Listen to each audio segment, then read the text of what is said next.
Hello, everybody. Welcome in. It is Sunday evening in America. No idea what time it is in the UK.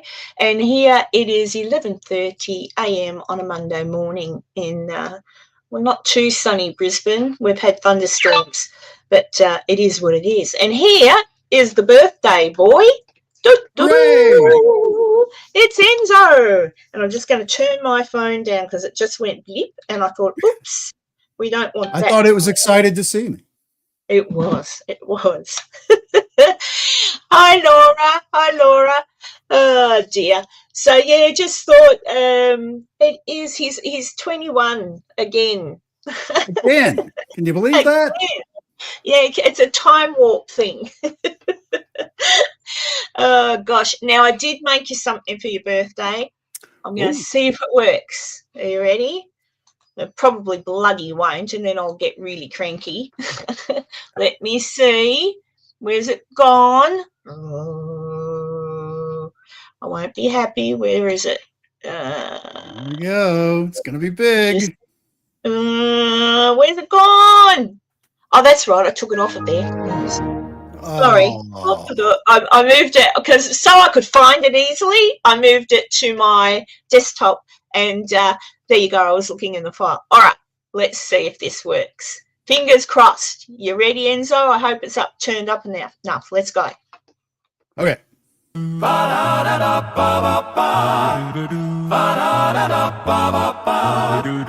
Happy birthday, Enzo, the guy we all adore. Happy birthday, Enzo, and many, many more. Happy birthday, Enzo.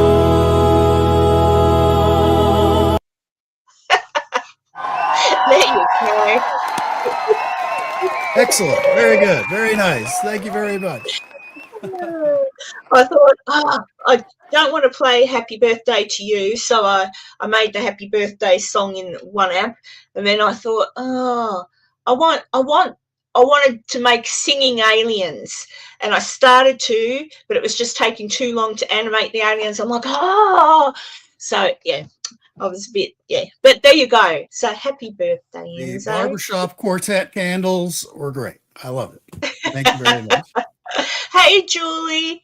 Yes. So how was your Halloween, Enzo? Did any children come tippy-tapping on the door, or did you just keep the light on? Where I live is kind of like off the beaten path, just a tad, to where we never get trick-or-treaters. But, of course, you always have to buy that little bag of candy of something that you like, just in case someone shows up. And, of course, when nobody does, that candle's all yours.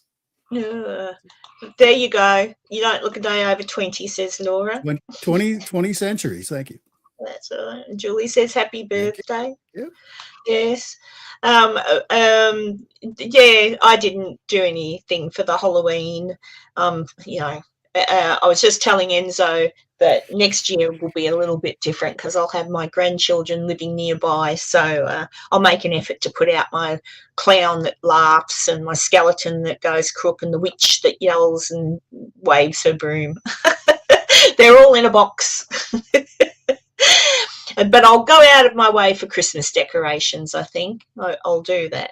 But to balance it out, you're going to really go up on the Christmas. Yeah. Yes. I walked out into my backyard this morning because, as you know, I like to feed the wild birds. Don't worry, I give them food that's safe. And there was a cockatoo. Now, I'm trying to grow my trees to sort of, give me the impression when I go out there that I'm all alone, so to block off the neighbours at the back. And there's been a tree growing. It's been a little bit of a bugger, and I'm like, why aren't you growing as quick as I want you to?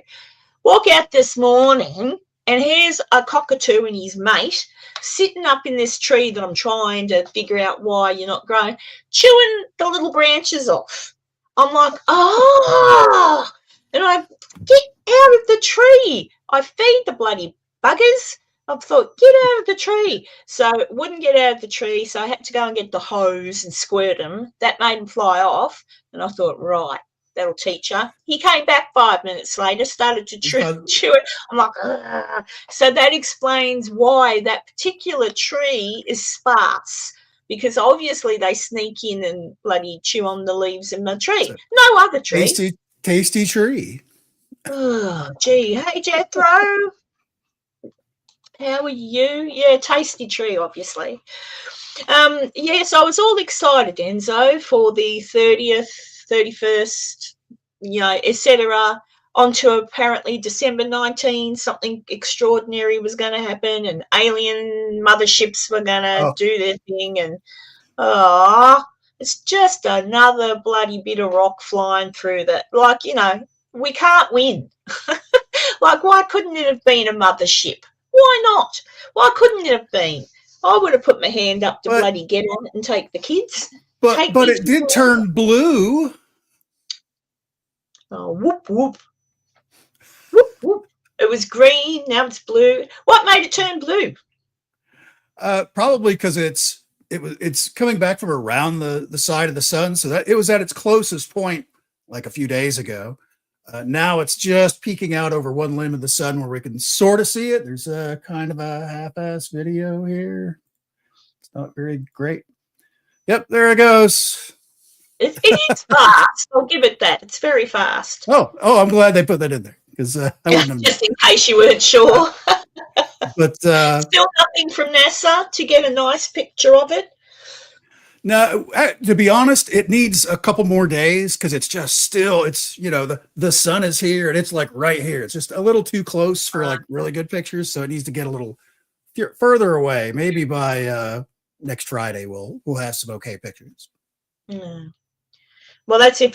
But so other people, other than NASA, other people can take some pictures of it. I'm assuming by then that'll be. Yeah, I mean, there's a lot of people have been basically this is as good as you're going to get for right now.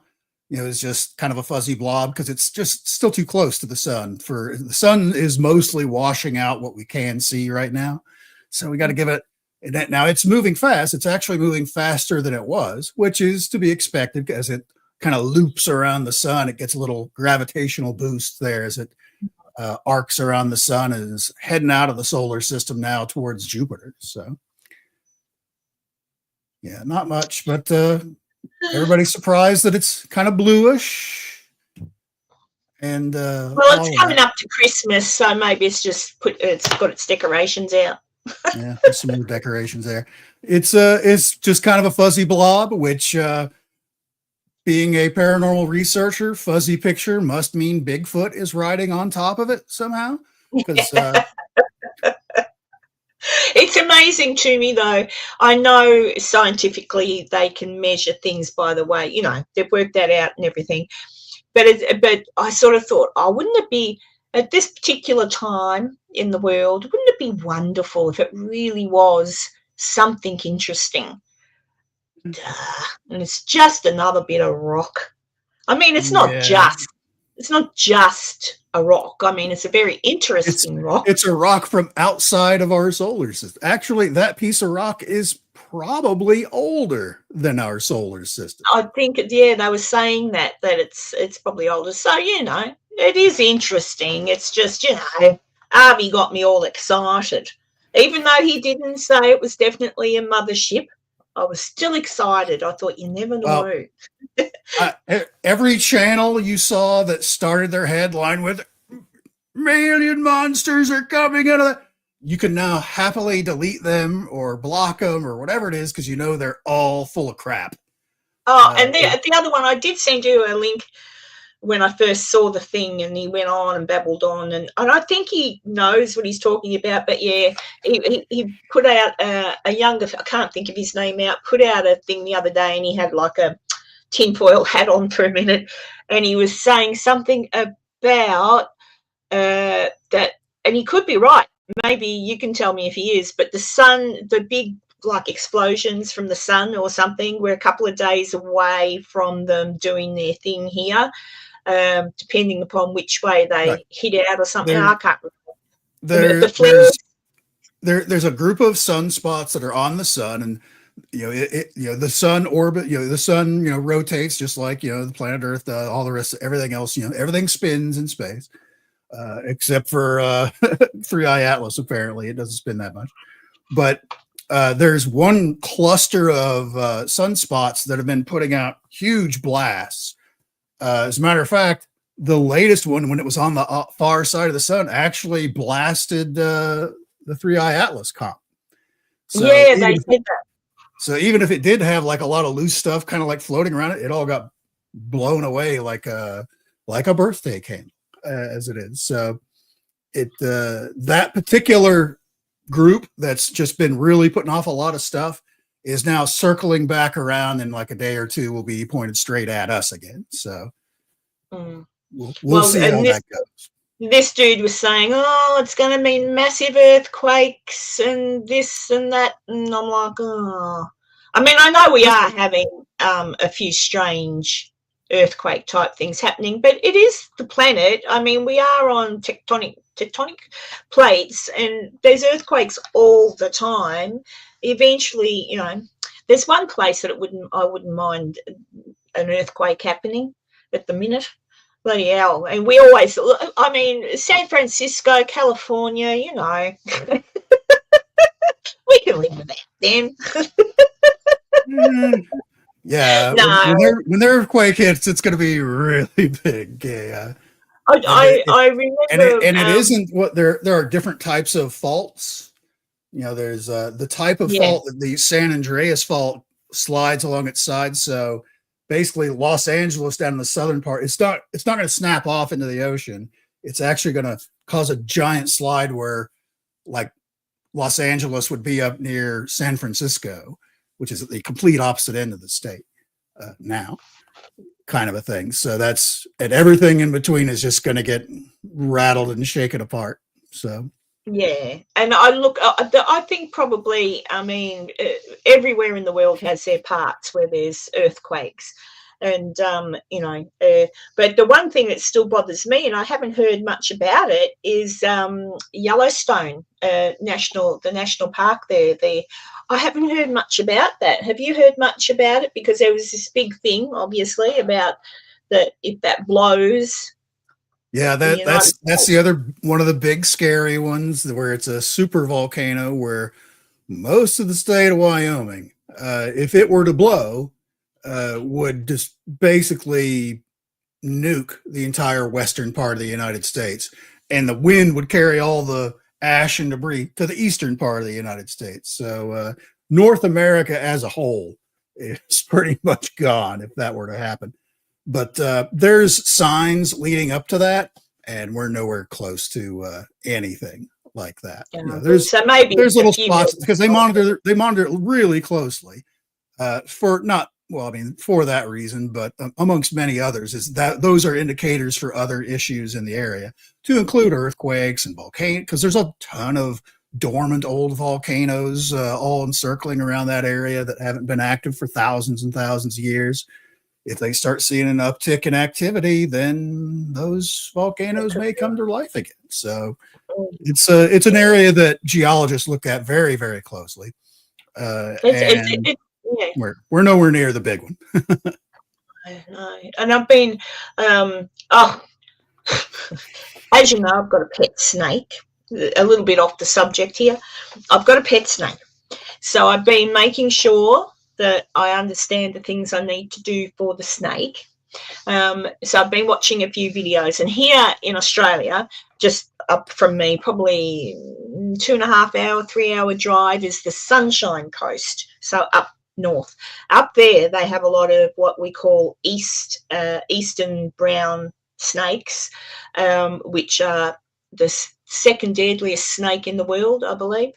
So I've been watching a lot of the snake catchers go to catch the snakes, and I'm like, oh, I don't know what I'd do if I saw one of them. I'd call the snake catcher, actually, but they were talking about, they were showing you how it affects the blood if you get bitten by some of these snakes.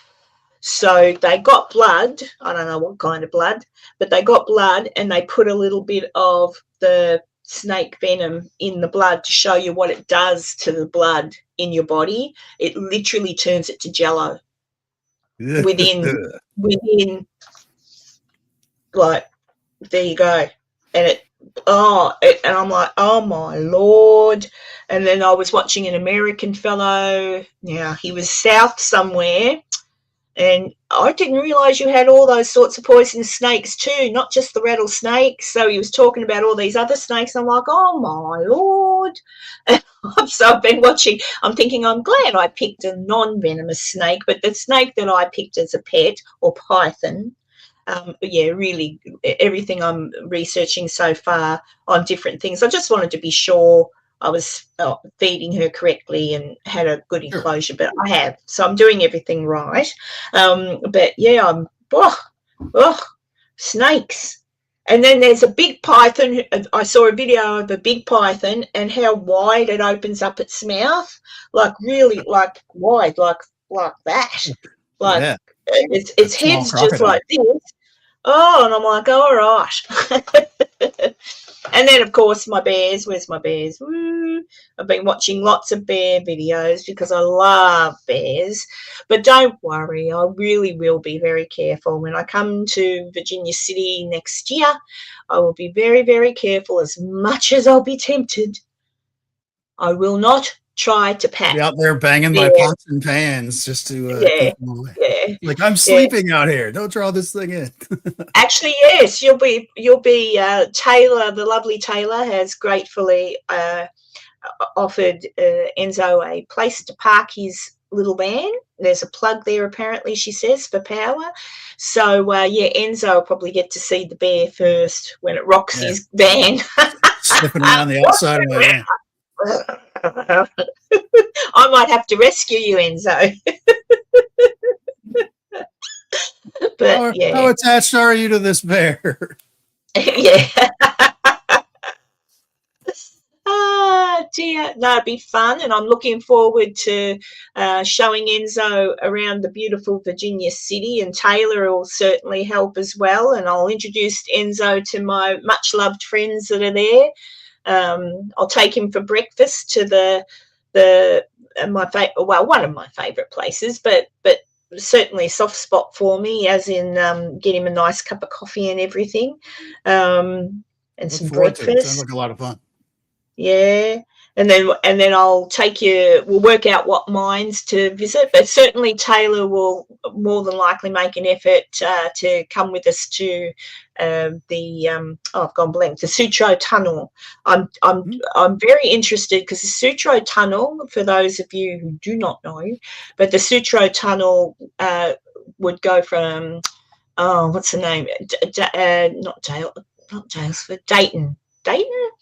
Up to Virginia City. So Sutro built a tunnel that took you from there up to Virginia City and back down again, which cut off miles and miles of travel back in the day. So the horses and carriages would go up and down this tunnel. Well, over the years, of course, after the mines closed down, blah, blah, blah, blah, it broke. It collapsed in places and or whatever. So they're slowly, and they've gotten quite a ways in now, apparently. They're slowly rebuilding Sutro Tunnel. So I'm very keen to go and see how that looks now, because the last time I saw it, you could walk in about, I want to say, I don't know what you'd put it in, 100 feet, maybe, not even that. I don't know. Meters I'm familiar with, maybe 20 meters, but yes, so apparently it's much more. So that'll be really good. Looking forward to that, and of course Enzo loves his mines. So you and I can both go for the first time into the mine. I think I'm trying to remember the name of the saloon. It's in the back of it. I think it's the Delta or one near the Delta. Anyway, there's a saloon there where you go through one of the mines is at the entrance is actually into the saloon. So what a strange place to have the entrance. I'd say over the years maybe it wasn't an entrance. Maybe it was made in, like someone's banged into the wall or something and gone, oh, where's this What's this bloody thing? Oh, we're in the mine, because the shafts are everywhere.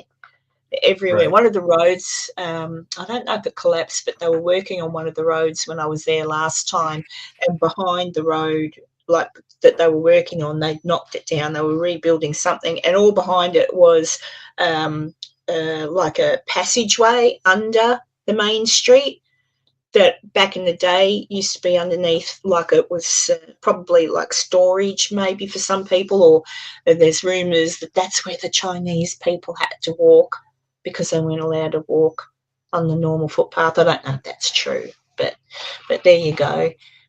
Hello, Carla. Hello. You missed. Oh, should I show everyone that have come in? Shall I show everyone your happy birthday song again? Sure. All right. I made up a song for Enzo's birthday, Carla. Hang on, let's see if it works again.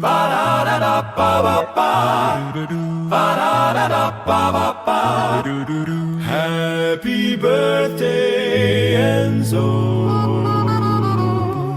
the guy we all adore. Happy birthday, Enzo, and many, many more.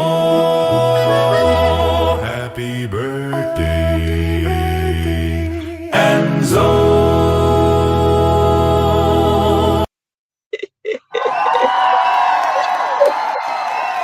Thank you so much. Thank you. Oh, I could have done better. I just ran out of time, and I thought, bugger, why didn't I remember to do it the other day? But there's always next year. Yes, it's Enzo's birthday today. Today's Enzo's birthday, Right or now. is it nearly over? Really, isn't it? No, I still got this weekend, of course. Also, we turned our clocks back in the U.S. an hour last night, so my birthday was an extra hour long this year. So very good.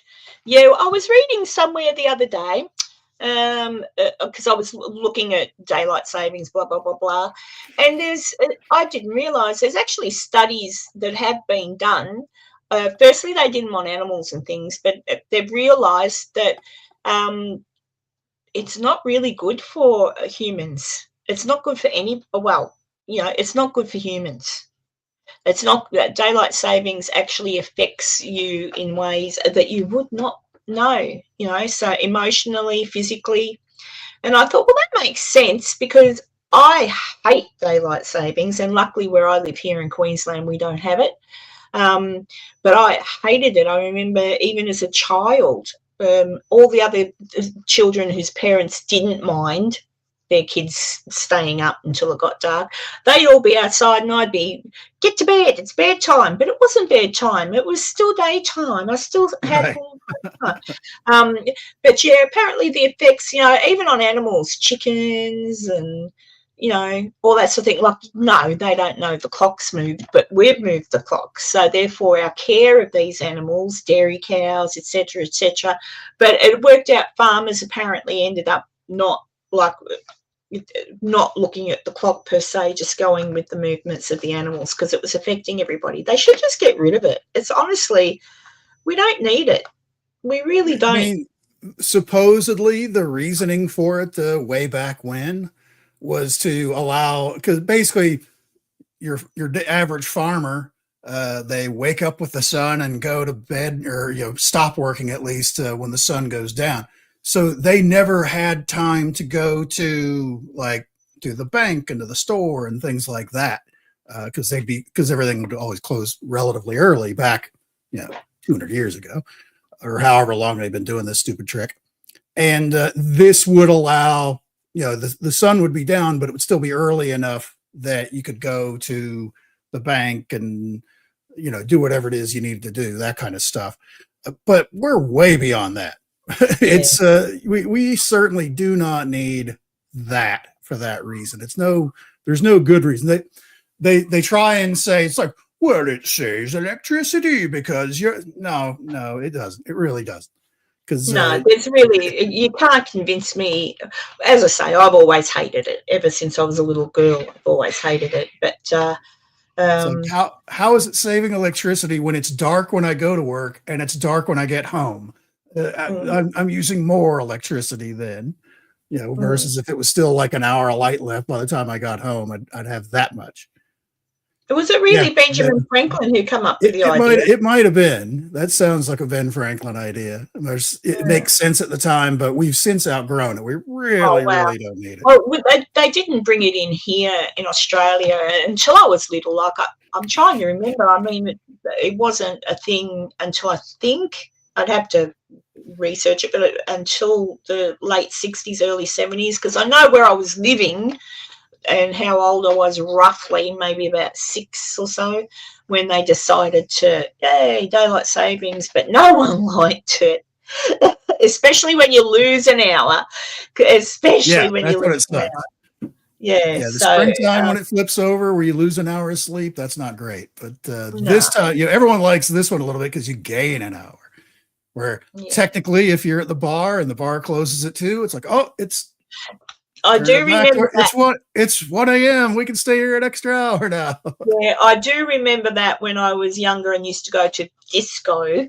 And, on daylight savings night, no one minded because everything got to stay open for an extra hour.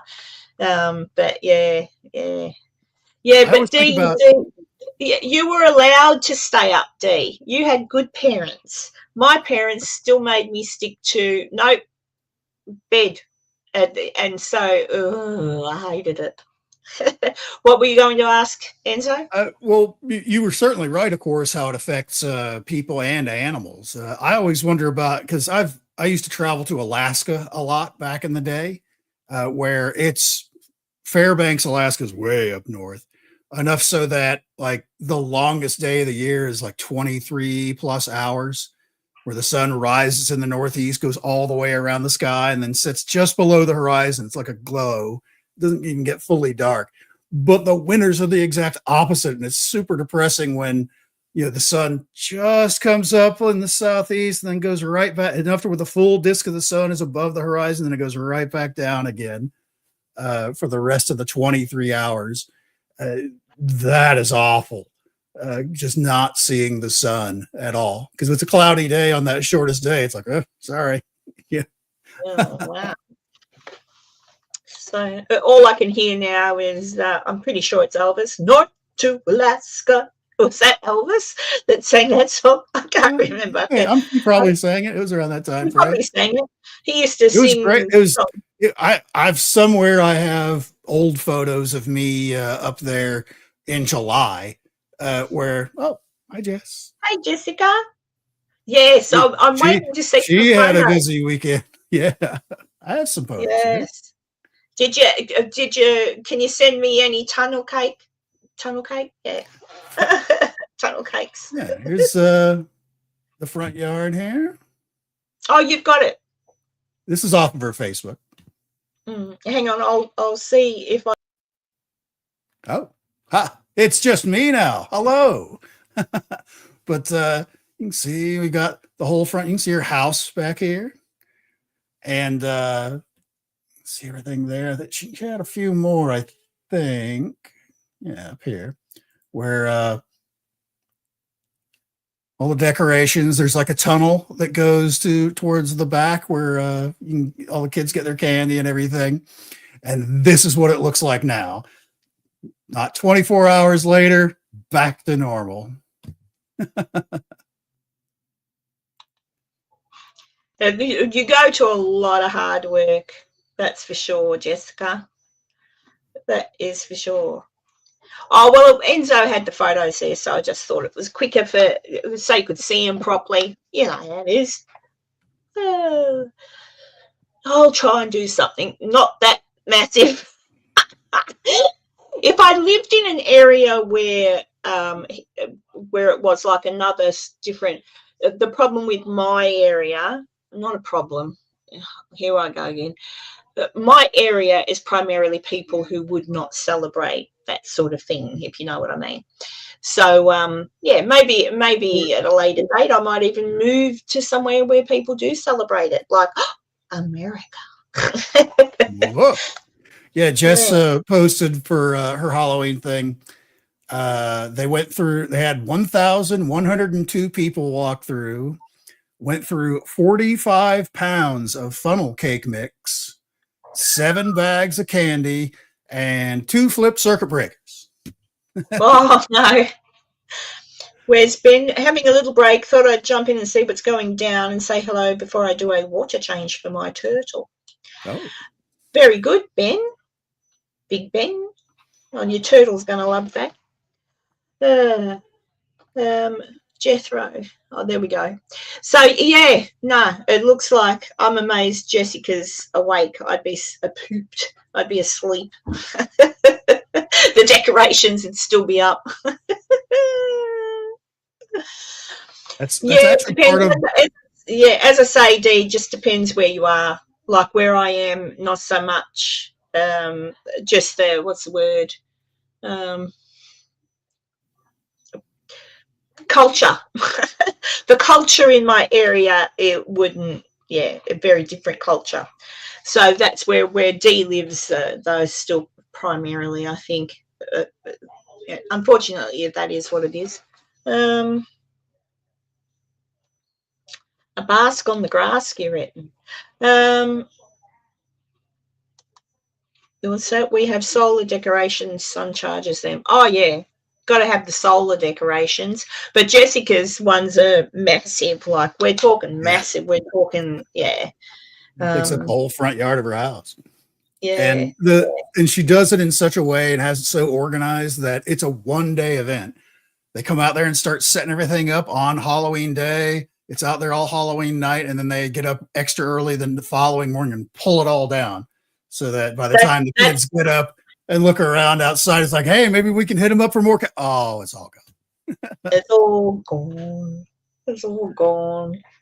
But yeah, I don't know. That's the thing. It's the fun bit is setting it all up and then standing back and going, oh, this looks great, and using it. The worst part is get the boxes, don't tangle the cords and the cables and trying to pack it all. That's the worst. Those inflatables never fit back in the original box the same way. What about the guy who crushed his old car with a massive pumpkin? 2 kilograms? 2 kilograms or 200 kilograms? 2 kilograms. I think I saw that. I don't know. How do you crush your car with a pumpkin?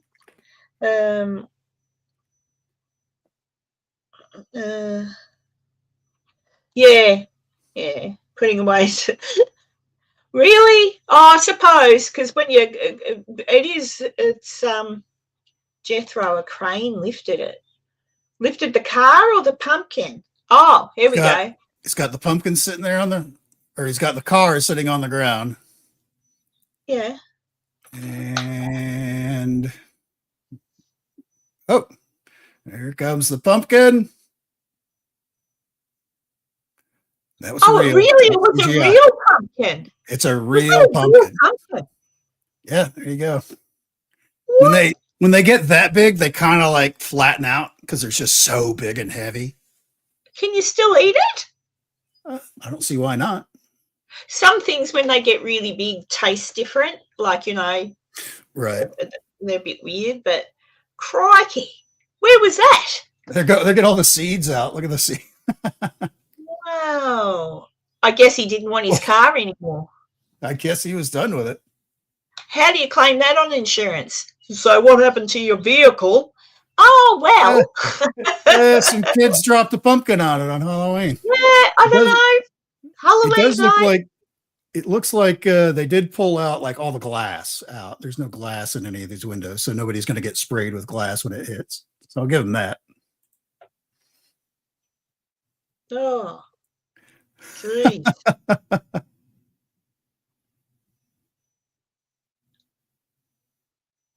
It looks like a pumpkin cake.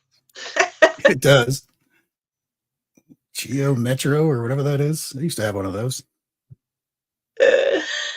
I've never seen one that big though. Nearly 2,000-pound pumpkin crushed a 1991 Geo Metro in a dramatic display in Utah over the weekend. Ah. That is so weird. But there you go. Yeah, I was going to watch a scary movie or something. I was almost tempted. I thought, I'll get because I like watching the old horror movies, and I Right. thought maybe I could see where I can watch a horror movie for nothing, like even if it's on YouTube somewhere, and then come on live and watch it with everybody. And then I was almost motivated, and then I got tired. I'm so old. I watched Weapons this past week. I don't know if you've seen that or Yes. not. I haven't I like seen it that. yet. Was that It's at the pretty good. cinema still or on net? No. Oh, okay. Watched it with my good friend Jack Sparrow. Where I also watched Good Boy. Have you seen that or heard about that one? Basically, No, it's no. like a horror movie told from the point of view of the dog. Yep. See, they saw it. Dog was the hero. Yeah. Bloody dog. He must be barking. It's a Monday here, so it's probably the postman or something. He barks at. I don't even know how he hears what he hears, but he's a dog. I guess his hearing's pretty good. What's that? Have you seen the guy that grows pumpkins in a skull mold? Ooh. Dee says that she didn't plant pumpkins because they take over. I actually planted pumpkins this year right up the back, and they're starting to grow right up the back of my yard. No worries, doesn't bother me. So long as I don't go up there and there's a bloody snake under them or something. But she'll be right. And I planted watermelon, not watermelon. What do you call it? It's got seeds. It's a fruit. And it grows round. Oh, I am getting old. I'm getting Alzheimer's. Why can't I think what it's called? It's like watermelon. It's a melon, but it's round. What's that? Oh, that's how he's grown it. Got the mold. Wow. This one's a tooth with Frankenstein on one and his skull on the other. So what's it? But how? So he puts the seed and everything. Basically, he's got a hollowed out, shell part, which you see here. He's got where it's like that, where he basically puts it on the top of it while it's still tiny, and as it grows, it fills in all of the space. So, that's awesome. I might try that. But then you got to eat them. Could sell them. Sell the cantaloupe. Thank you, Dee. Oh my lord. Julie said I do enjoy a cantaloupe. Yeah, watermelon and all that stuff. I'm not a big fan of, but cantaloupe I like. Yeah, I planted some cantaloupe, so I know, Ben. Wow, that you could do that with so many things. Oh, my tomatoes are growing really well. I've been eating my own tomatoes, except I'm not getting out there quick enough that they're still green. They're ripening up really fast. And I go out and I think, I haven't, they're all red. But there's a few more growing. They're going great guns. So, yes, I have had my fried green tomatoes a couple of times. So I'm pretty happy about that. But, yeah, it's that time of the year. I've planted tomatoes and zucchinis and blah, blah, blah. So...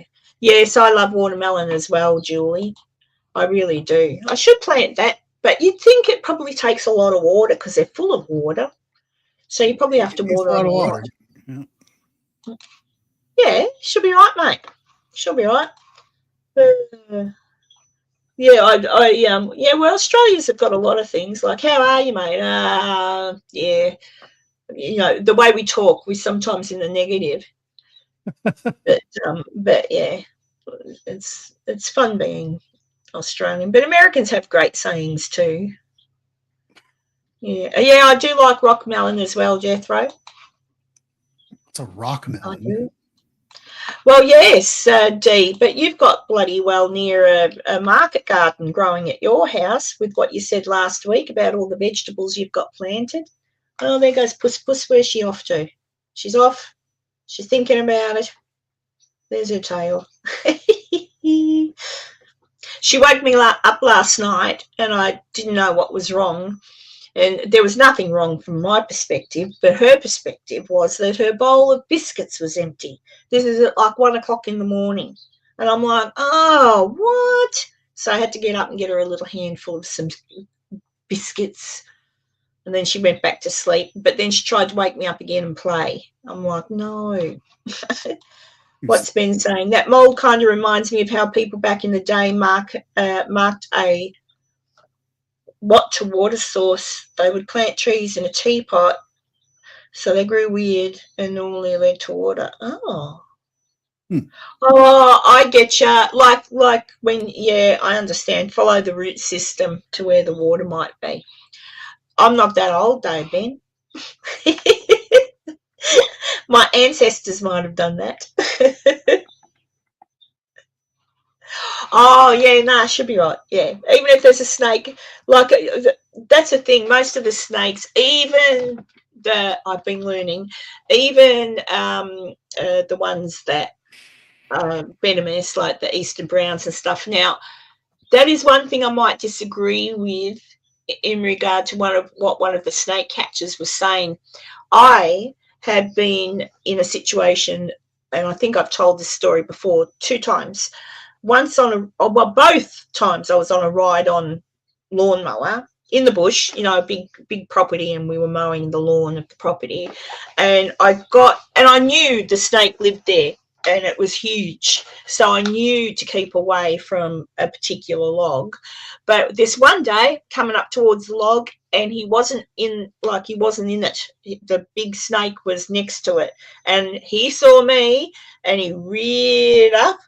And I saw him and I went, oh, because I've seen snakes come forward before. I've seen it. And this guy was saying, oh, they don't normally chase you. And I'm like, oh, I don't know about that. So I put the lawnmower into reverse and backed off.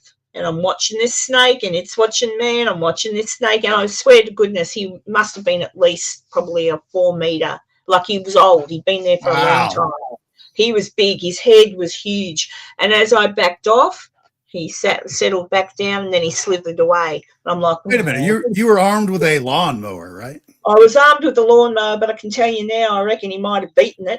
And then probably a good couple of months later, different spot, same property, different spot.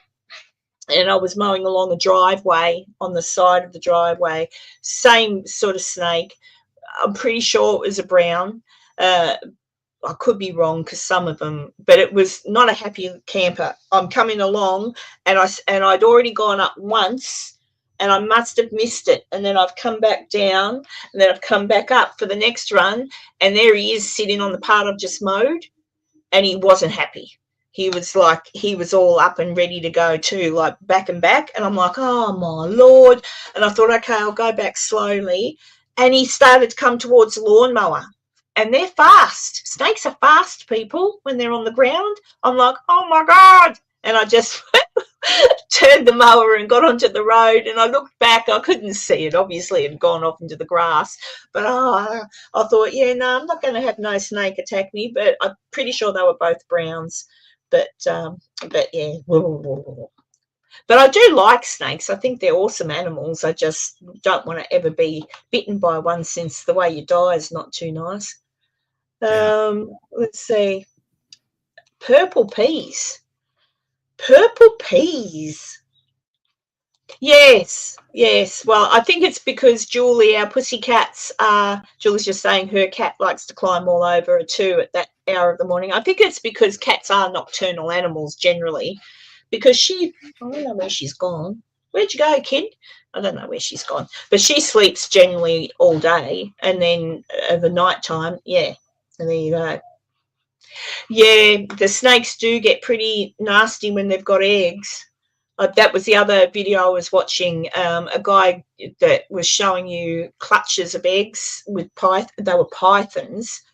and he got a couple of times, got them out, popped them on the thing, and went to grab the eggs, and Mama Snake wasn't happy. But it's funny, as soon as he took the eggs away from the Mama Snake, she was fine. So they get over it pretty quick. What's Stormy saying? I saw a video of a bloke on a farm property trying to shoo away a big black snake with a whippersnipper. Oh, that's a bit mean. I can't come at killing a snake because, you know, they're just doing their thing. And they're actually good because they do kill off a lot of vermin. Only problem is you've got to be careful because if you've got dogs and things, you know. But I accidentally hit red belly black once, Stormy, with my whippersnipper. They like, most snakes, probably the same in America, they like to sit on the fence line. So if there's long brush, they'll sit and bask in the sun on the fence line. And I was just going along and a thing flung like that. And I thought it was a stick. I thought I'd hit a stick on the fence line while I was whippersnipping.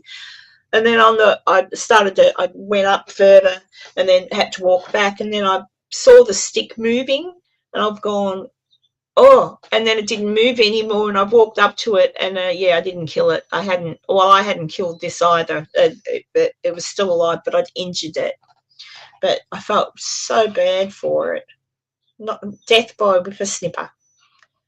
What's Ben saying? He had a big old scrub python in the shed back when he was living in Brisbane.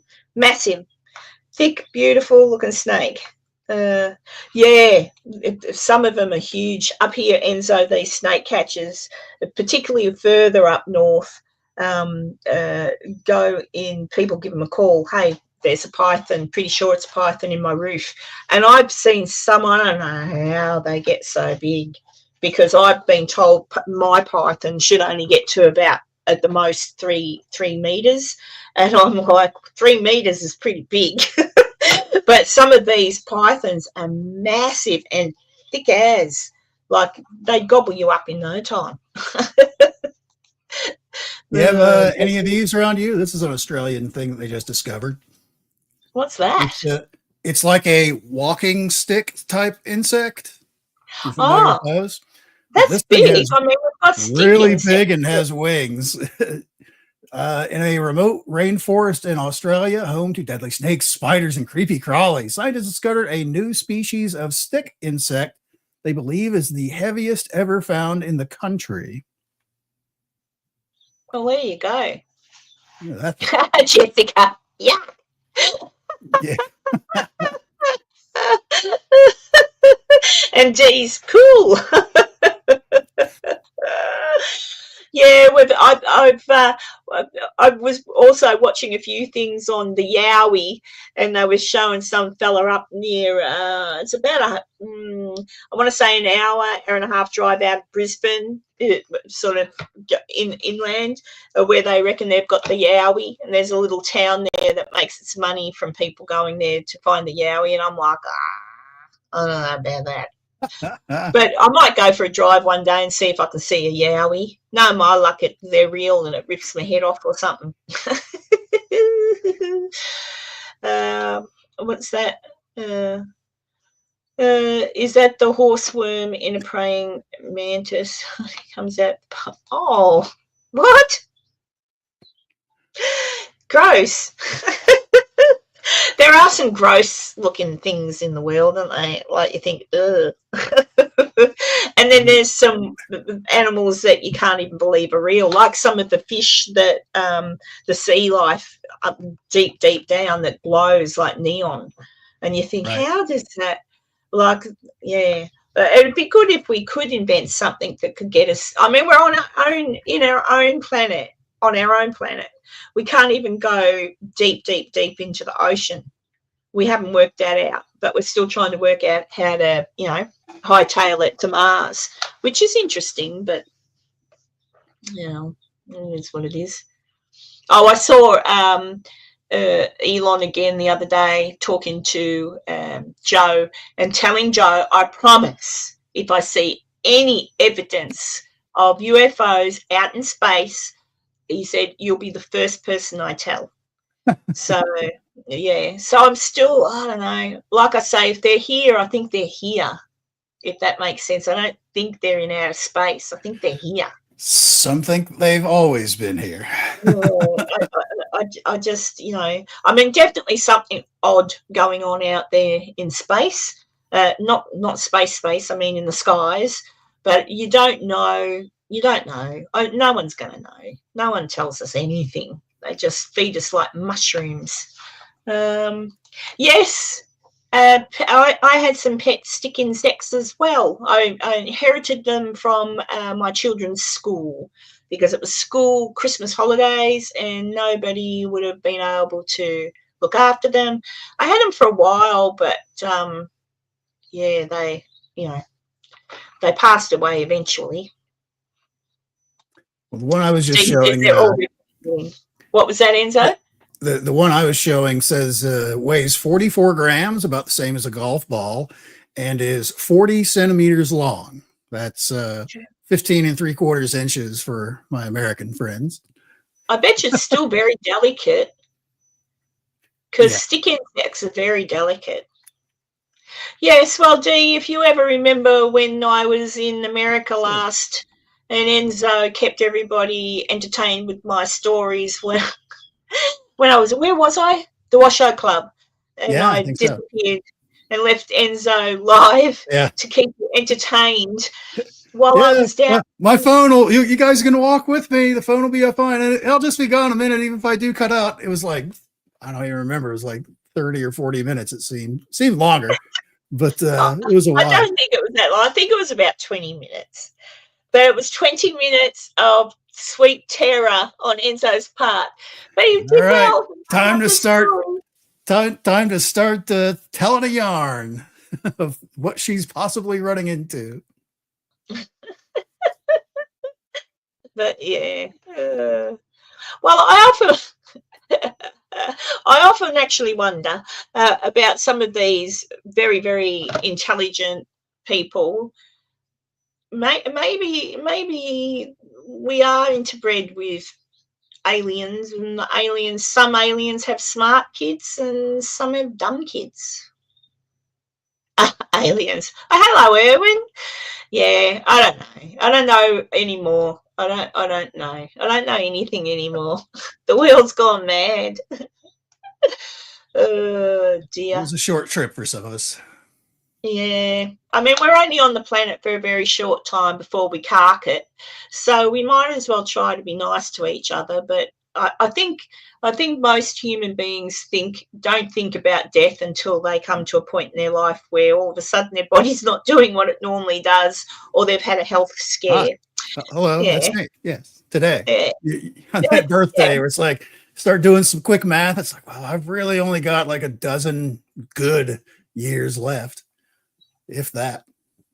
Well, I was even thinking the other day, I had a look at my home loan and I don't know why, but it says it's got 27 years left. I'm like, bloody hell, I want to get it paid off before 27 years because in 27 years, I'll be, what will I be?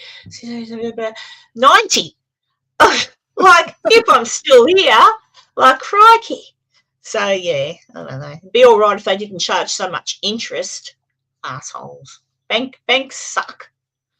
But anyway, it is what it is. It's always been that way. People lend you money for things and it shouldn't be allowed. It should be interest on what you borrow, not interest on what you borrow every month. They lay out the numbers and all the paperwork that you signed.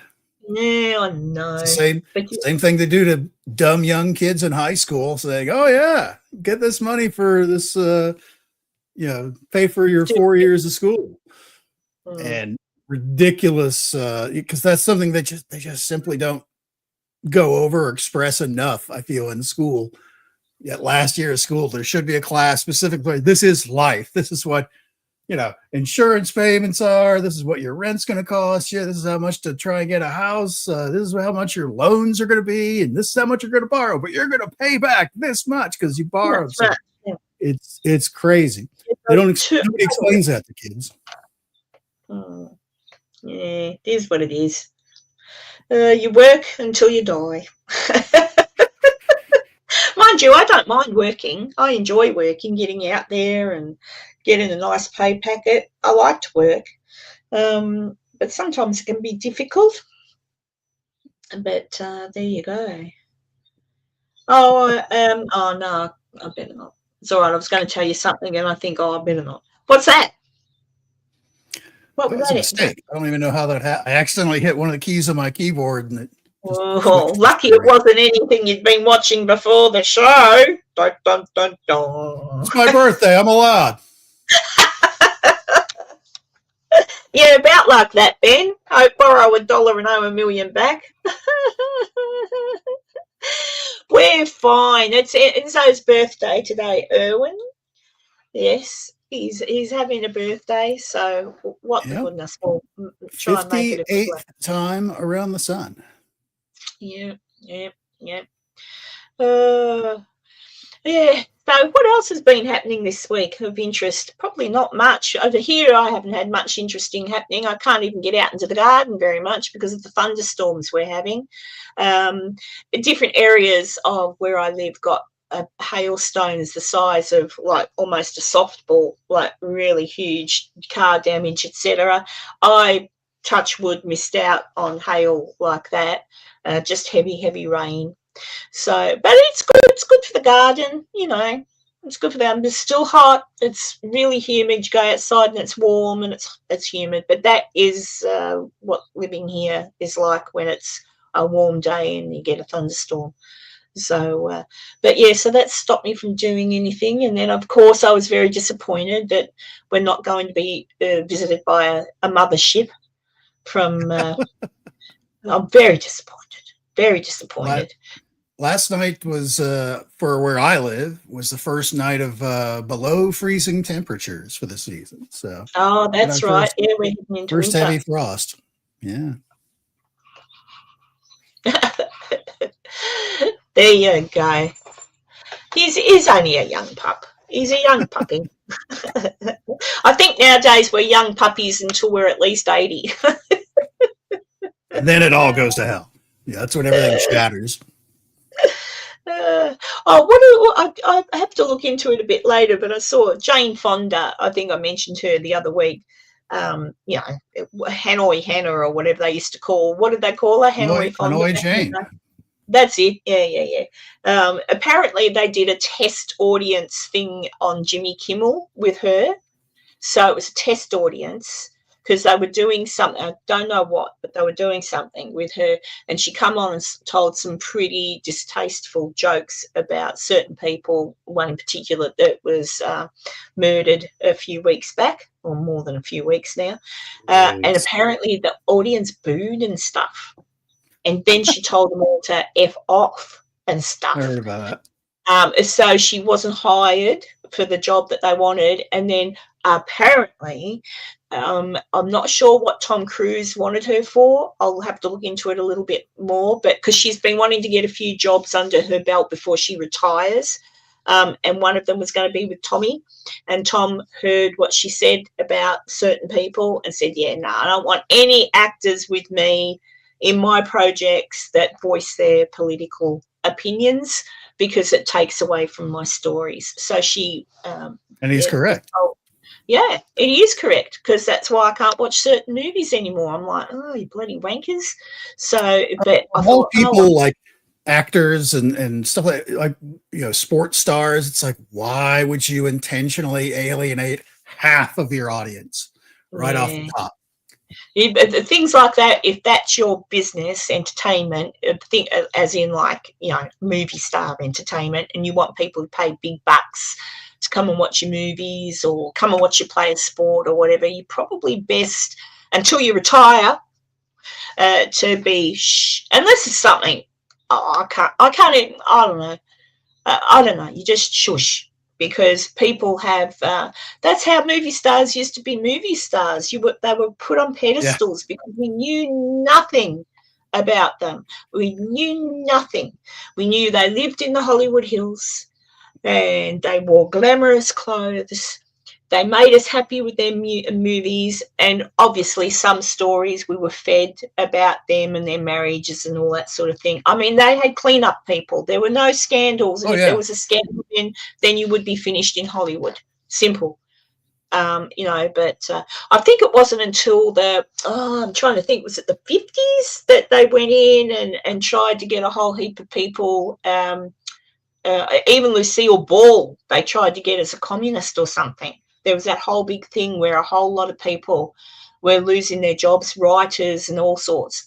So that was a big scandal, that thing. But other than And that, unfortunately, they were right. there's a whole lot of communists in Hollywood, but yeah. Where it all fell apart as far as big celebs and stuff like that was social media.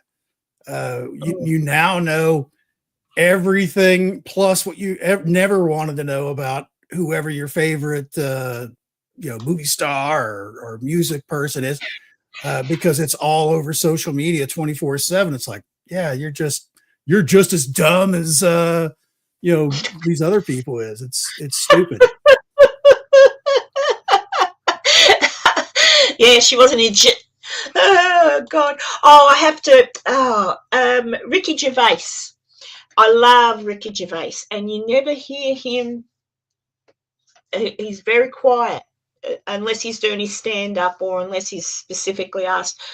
He's producing. I'm trying to think. I'll show you Ricky Gervais. He's making. I'll just put that. Where's the picture? There it is.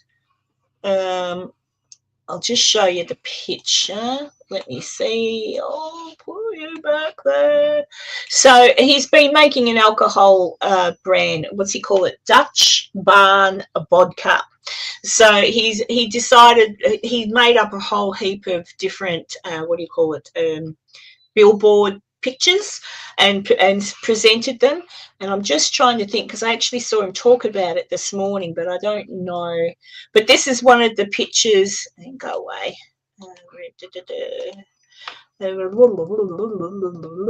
Share screen. Is that it? There. Can you read that? So that was to put on the tube.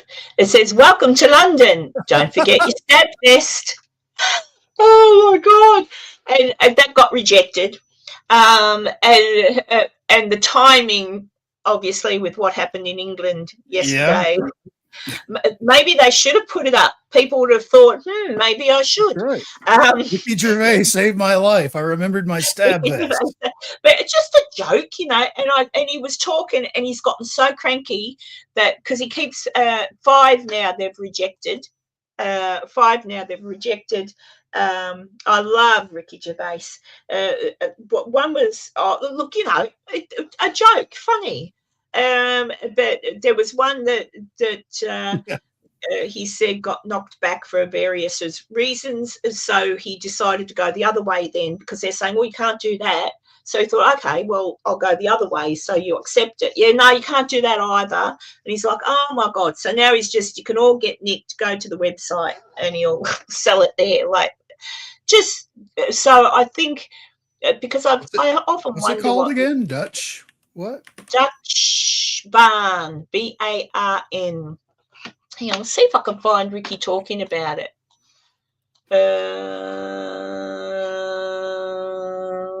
It'll be on the YouTube, won't it? Someone would have put it up on the YouTube. Someone would have. It's only a quick, Ricky Gervais. Oh, they're flavored vodkas. Yeah.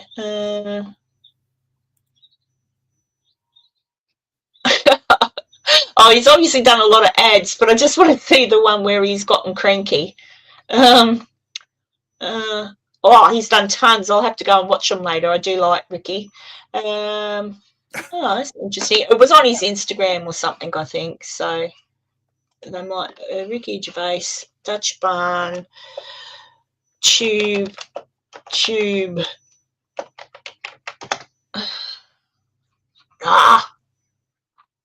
Isn't it always the way when you're looking for something, you don't find it? And I can't remember. It was on my Facebook, I think I saw it. But buying Dutch Barn will make a person rich and happy. Yeah. He's just, but I just like, I have always liked Ricky Gervais. And people go, oh, you fat shames and whatever. And he was fat when he was fat shaming, and he's right. Like, he's right.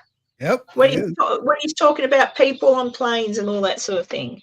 People sometimes don't get it, but I love Ricky. I like him very much. Plus, he loves Anna. Apparently, buying Dutch Barn vodka will help support his donkey sanctuary. Yeah, that's what I mean. He's hang on. All right.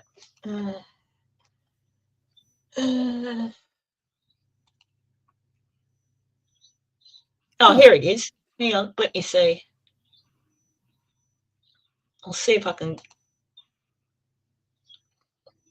Hang on. Don't you just hate it? You find things you want to show people. Oh, there we go. There we go. I found it. All right. Hang on. There. Up. Let's see. Here we go, people. Sorry I clobber around sometimes trying to show you things. Is that it? That's it. Share. All right. And then I'll hit play. I hope it works. I am fucking sick and tired of the powers that be banning my fucking billboards and adverts for Dutch Barn. Sometimes there's just nothing wrong with them, right? One that was meant for the tube station just had me having a drink and it just said, one day you'll be underground for good. That was it. They went, no, can't have that, because it might make people think, oh, because life's short, we should drink to excess. Who's fucking thinking that? Oh my God. Cowardly fucking cunts. Do you think it's my attitude? Oh, but you can't win because, right, you're not allowed to say alcohol's good for you or it does this or it makes you feel confident or it makes you feel attractive, which is fine. I went the other way. There was one advert I was reading from my laptop from government websites just saying about all the dangers of alcohol. They went, no, we don't like that. Do you know why? Because they don't like the truth either, because that puts off other advertisers, you know? Fuck me. Honestly. So this is what we're going to do. Fuck them, okay? I'm going to sell directly to you. Go to the website, right? Sign up for our mailing list as well, and you can win a year's supply of Dutch Barn. Also, we save donkeys. So, save donkeys, fuck censors, Dutch Barn. Oh, geez. So hang on, I'll just go ahead. But, yeah, and I thought, oh, Ricky, because it takes a lot. It really does take a lot to get Ricky Gervais cranky. Right, it does. And usually when he's cranky about anything, oh, go away. When he's cranky about anything, it must have been something massive. Yeah. And it's usually around animals, to be honest. He really gets cranky over animal cruelty. So there you go. So I don't drink anymore, but if anybody out there drinks vodka, buy Ricky's vodka. I'm sure it's a good product. But there you go. Vodka's probably about the only thing I can drink because you don't really taste it, if you know what I mean. Like some other alcohol's got its own taste. But when you don't really like alcohol much, vodka's the best thing. But I don't drink anymore. I turn into a complete tosser when I'm drunk. It's all right. I got you covered in that department. I'll drink for you. Pretty equal. I'm pretty equal playing ground up here. And so, dearie. Oh yes, Bono. I saw Bono on Stormy's just mentioning. Who else? Someone told a joke. Hang on, where is it? Earlier, it moved again. There was like this profile picture of a bear behind you, and I thought it was one of your dogs, and like standing up in the back somewhere. How did Bono fall off the stage? He got too close to the edge. Yeah, I'm not.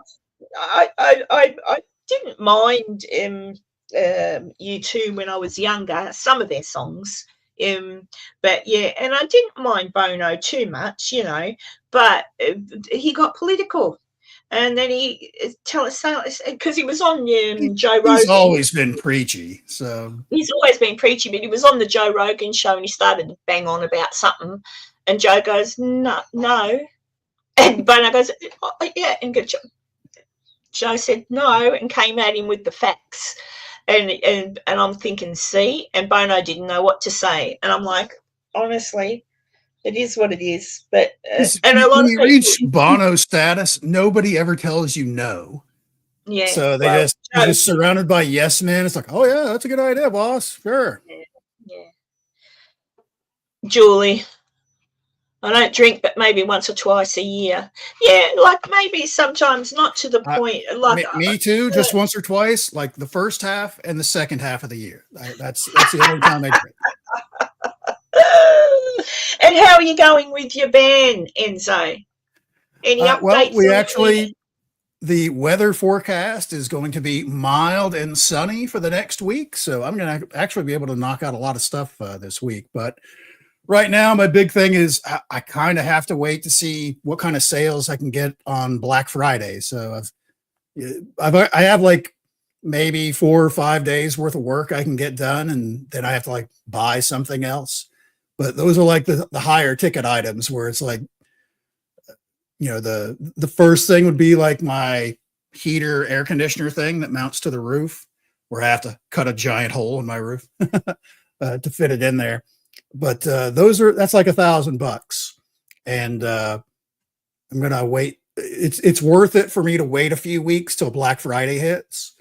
And try and get it cheaper. Get it for a couple $100 cheaper. That's the way to go. And I may even be able to save money on a couple of the other things that are high ticket items on the same thing. So just save my pennies for a couple more weeks and then purchase some stuff, whether it's a lot or a little. That'll be the next step. But really, once I get the heater air conditioner thing installed on the roof, I honestly, there's no reason why I can't throw like a cot or just a blow up mattress or something like that in the back and start hitting the road, start going out and snooping around.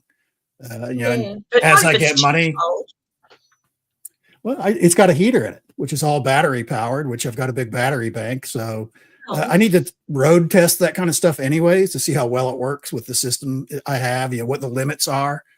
Can I, honestly, a lot of like those first tests will be in my own parking lot. I won't even leave anywhere, but I'll just spend the night in it kind of thing. It's like, okay, it's going to get down, not quite to just above freezing tonight. So let's see how the temperature does.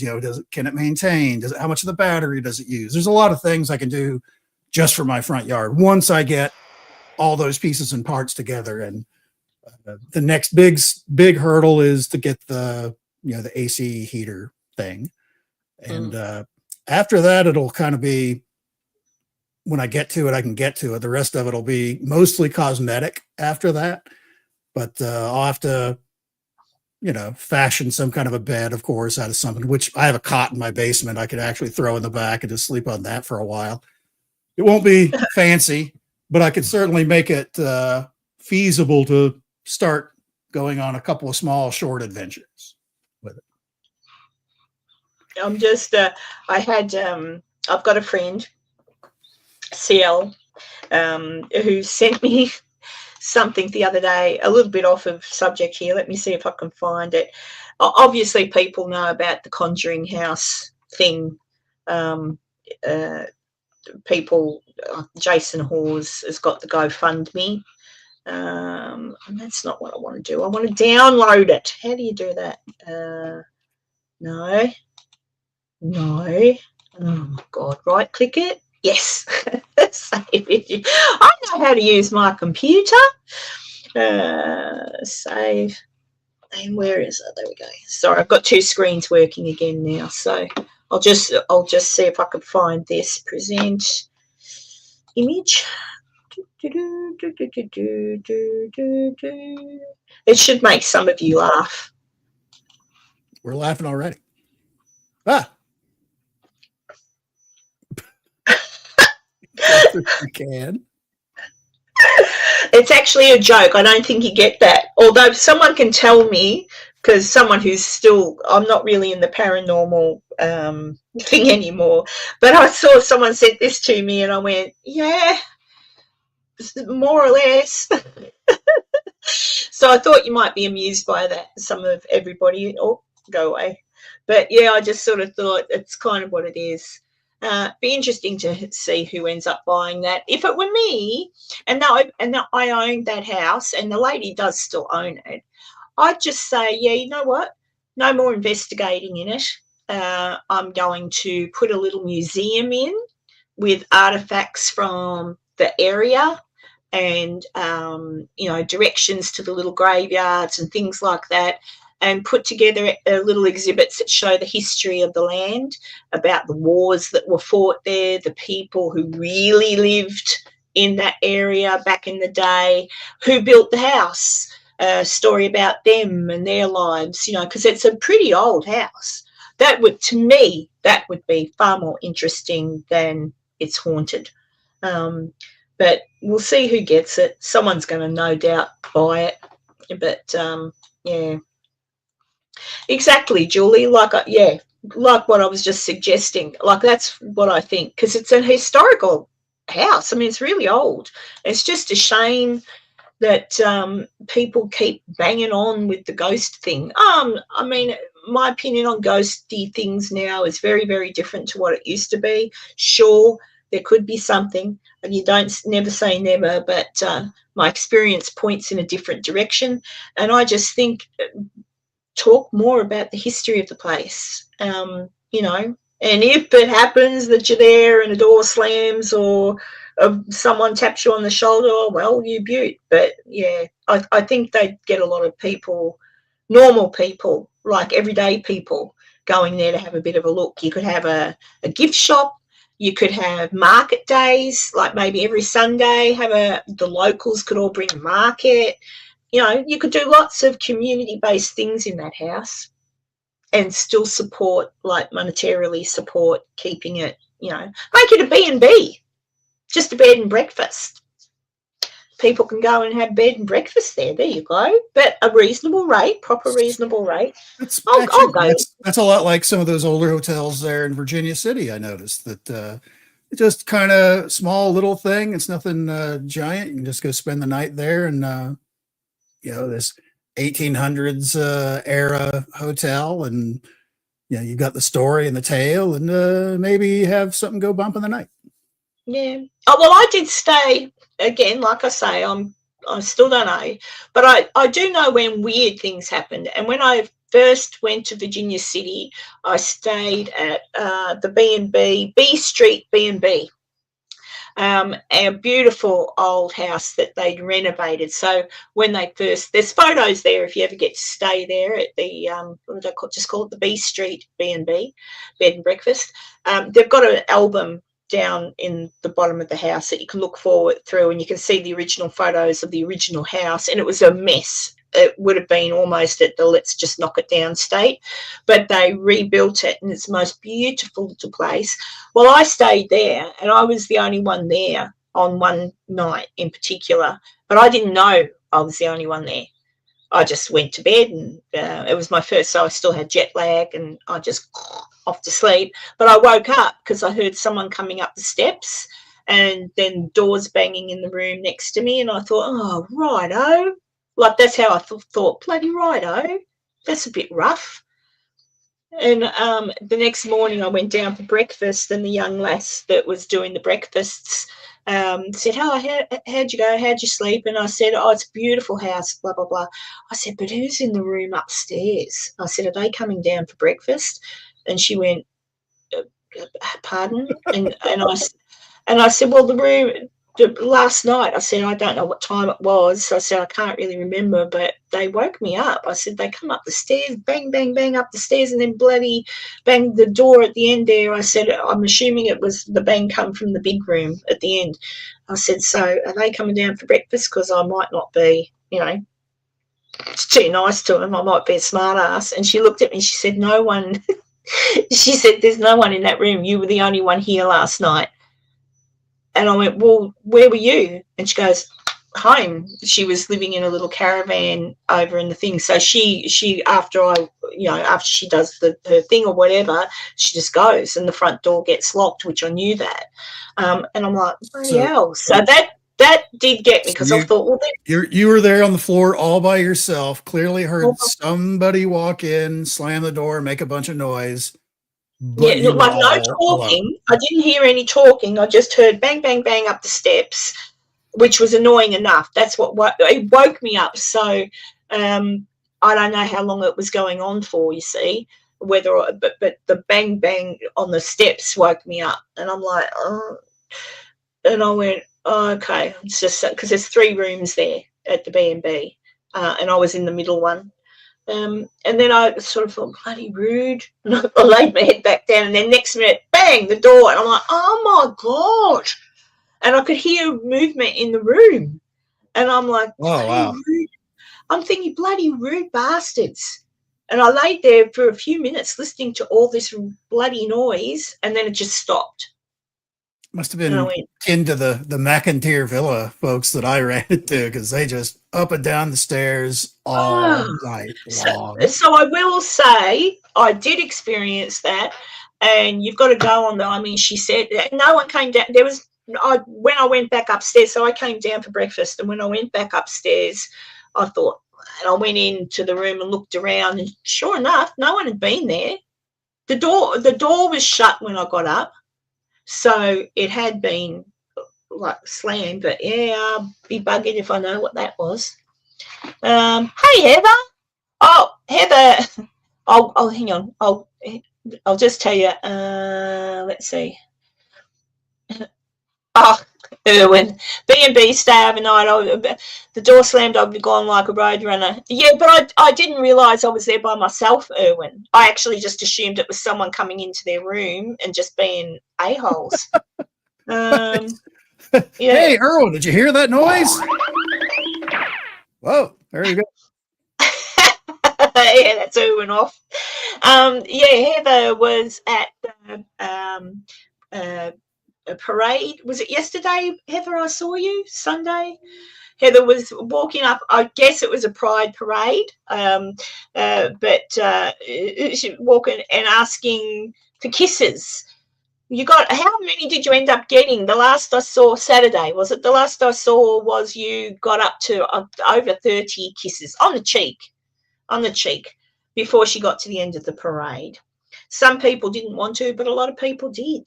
So it looks like she had fun. 63 in the end. Crikey, Heather, is your cheek sore? Imagine 63 people, all the germs. Oh, mushy. Yeah. Yeah, but there you go. So she looks like she was having fun.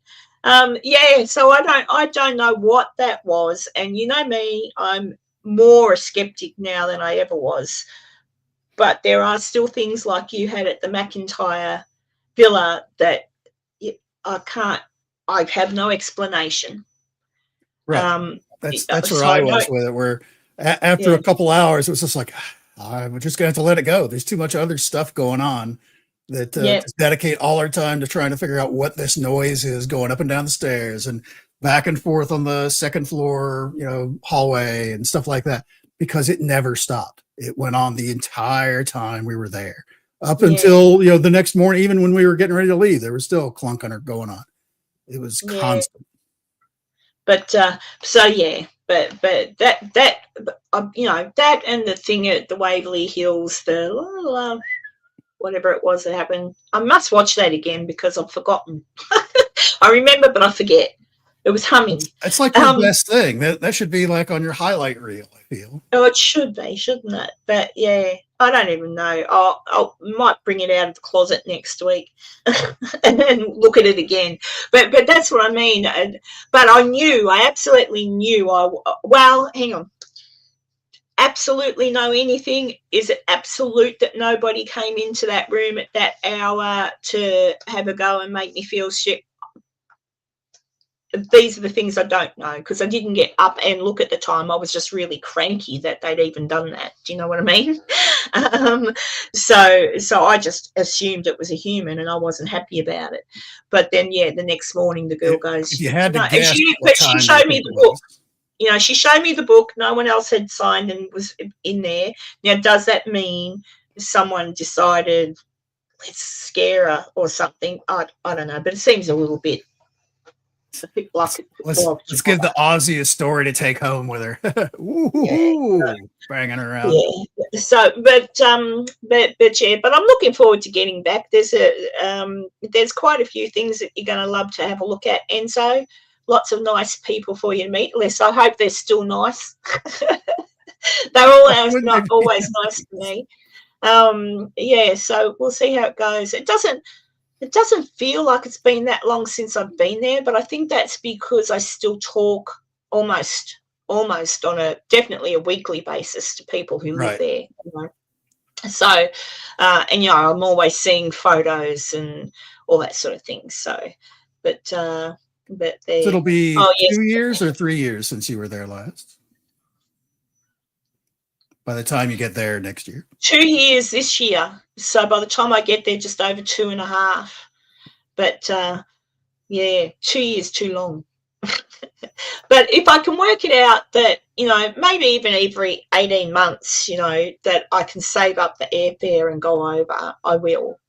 You know, but I hope everything's settled by then. It should be. How long I think 35 days is the longest that government has been closed down in history, I think. They're gonna dick around with it till Tuesday is election day for some parts of the country. New Jersey and New York, isn't it? Right. And various other places.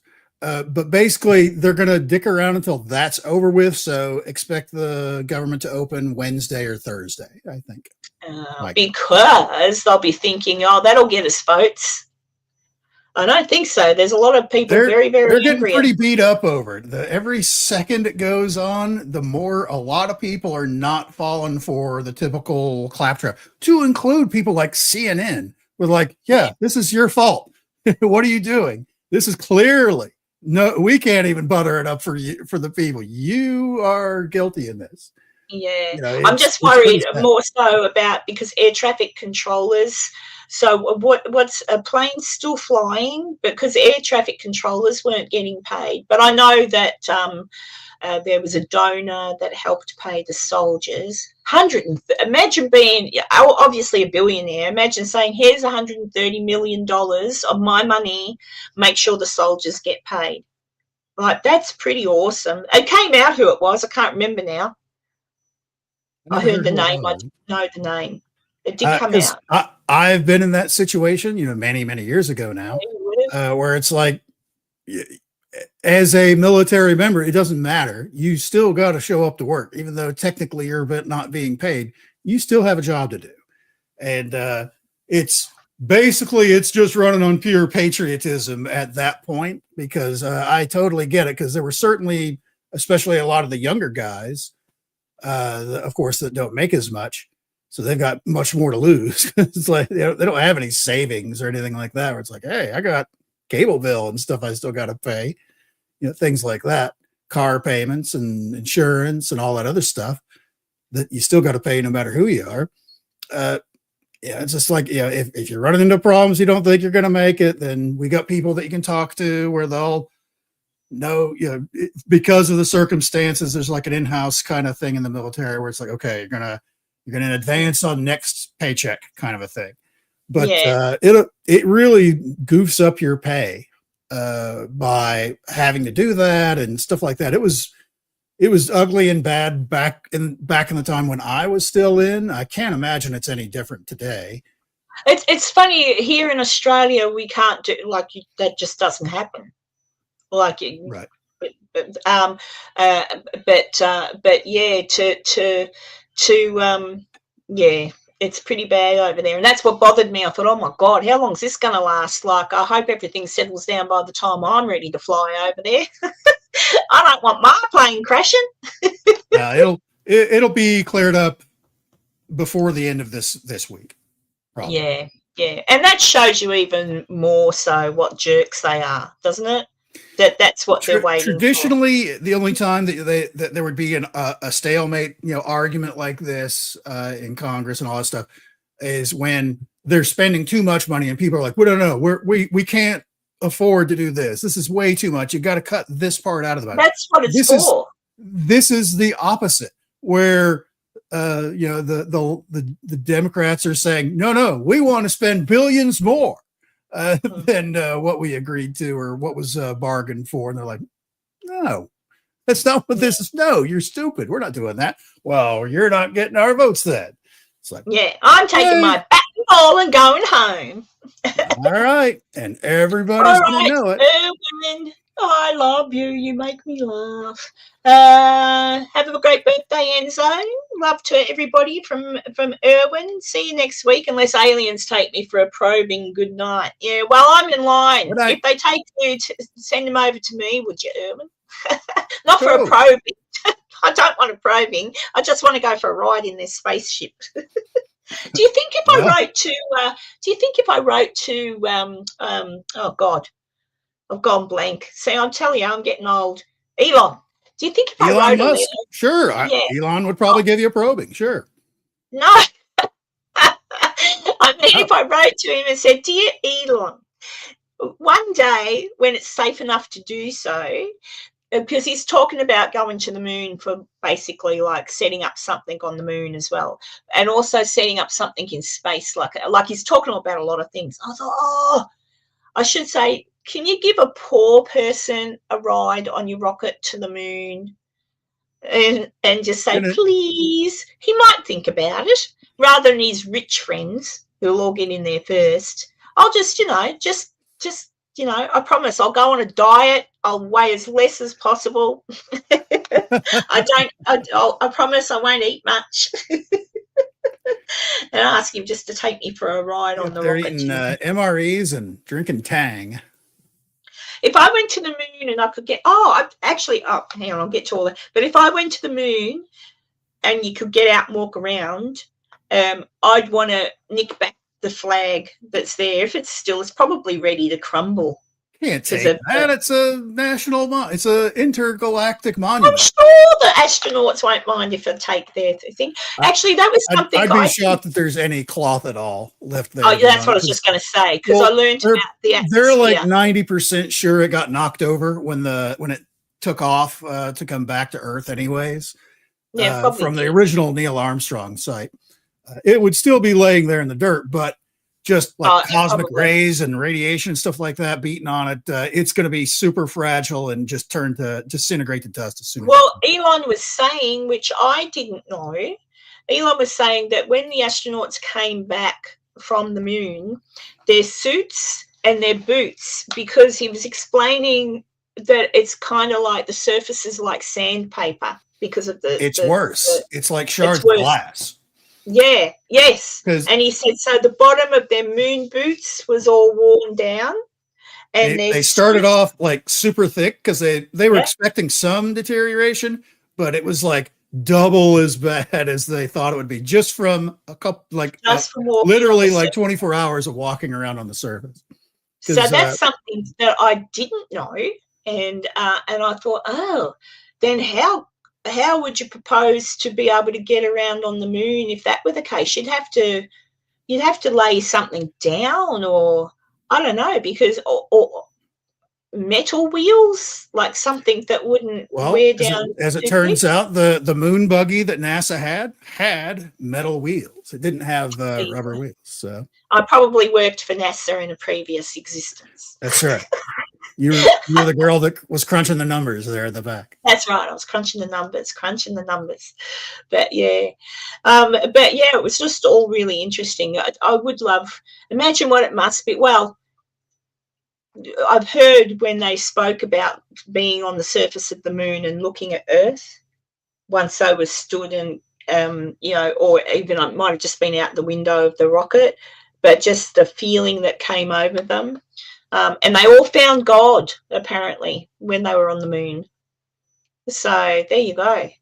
But even, they were all the same. William Shatner, when he went up on his, little ride there where he's up in space for just a few seconds, he certainly, when he landed, he couldn't even put into words. He was like almost in a complete cognitive dissonant shutdown of trying to just form the words to describe his experience when after he came back, where he wasn't making any sense because he was trying to say things, but it was just like pieces of what he was meaning to say. Where he would just say, he was like, I'd look up and it was black and it was death, and then I would look down and it's light, which was life.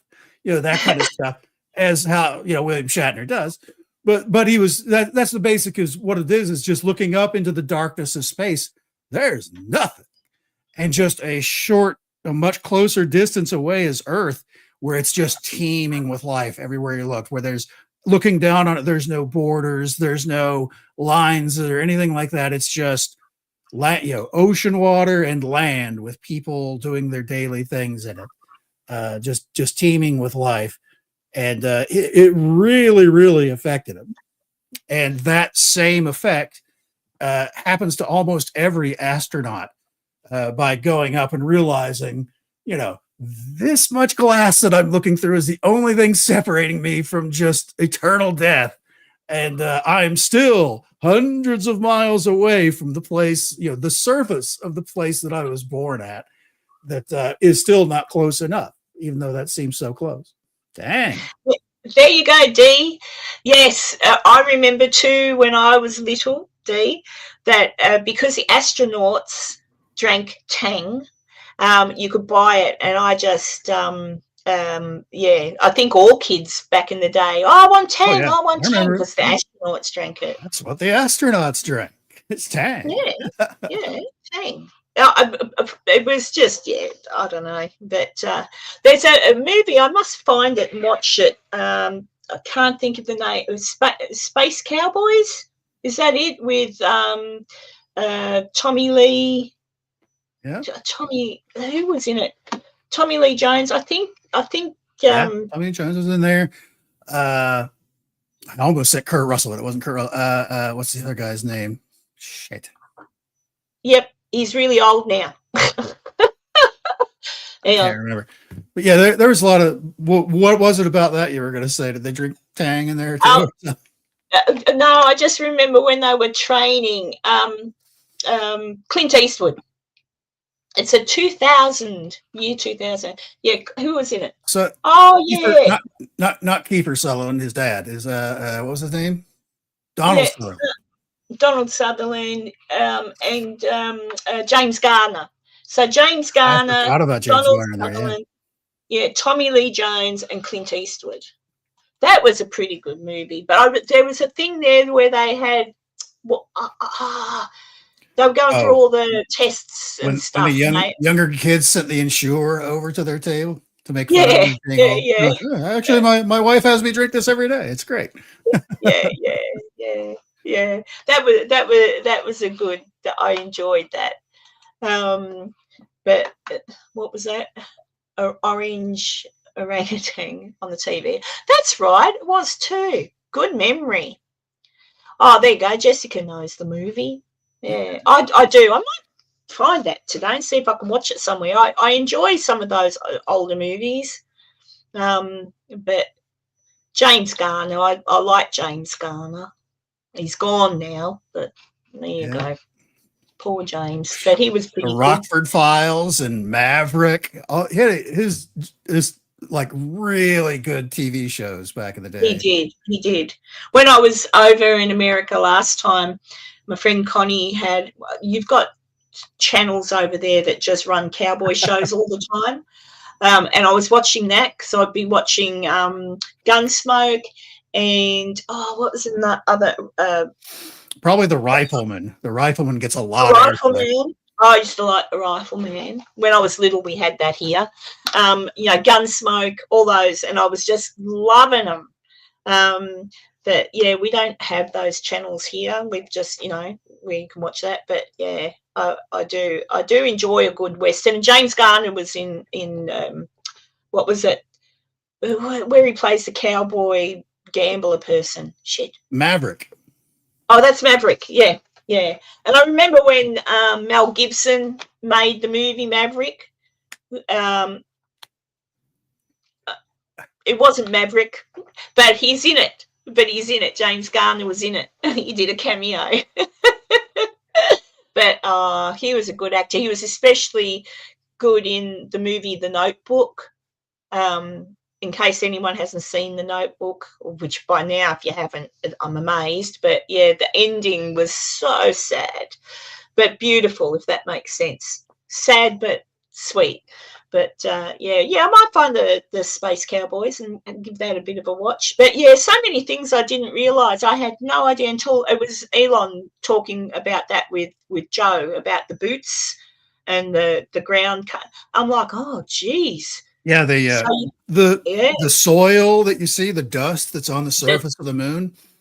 Yeah, it's dust. It's formed through just millions of years of pounding by meteorites and stuff like that. But it would be similar to sand on Earth. It's not that big of a deal. However, sand on Earth has water erosion from rain, from washing up. It even has wind erosion where it gets blown around, which basically that rounds the edges on it. The stuff that's on the moon doesn't have any of that.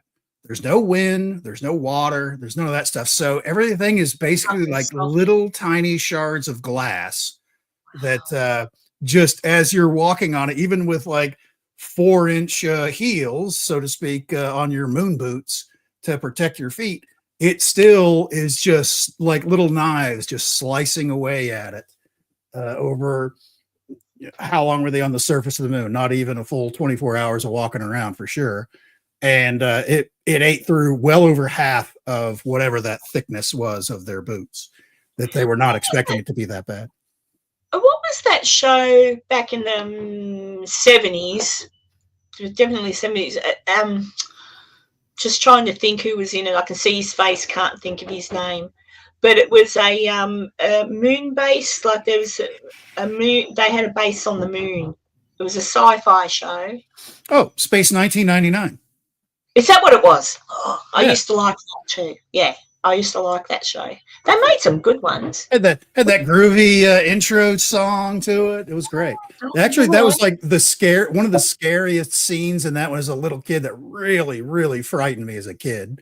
There was like this monster alien that had these big tentacles that would like grab people and it would like pull it underneath of it and then just spill out like a skeleton because it would just dissolve them and just throw it out. And seeing that as a little kid is like, ah, ha, ha. Oh, it's windy. Is that what's wrong, Puss Puss?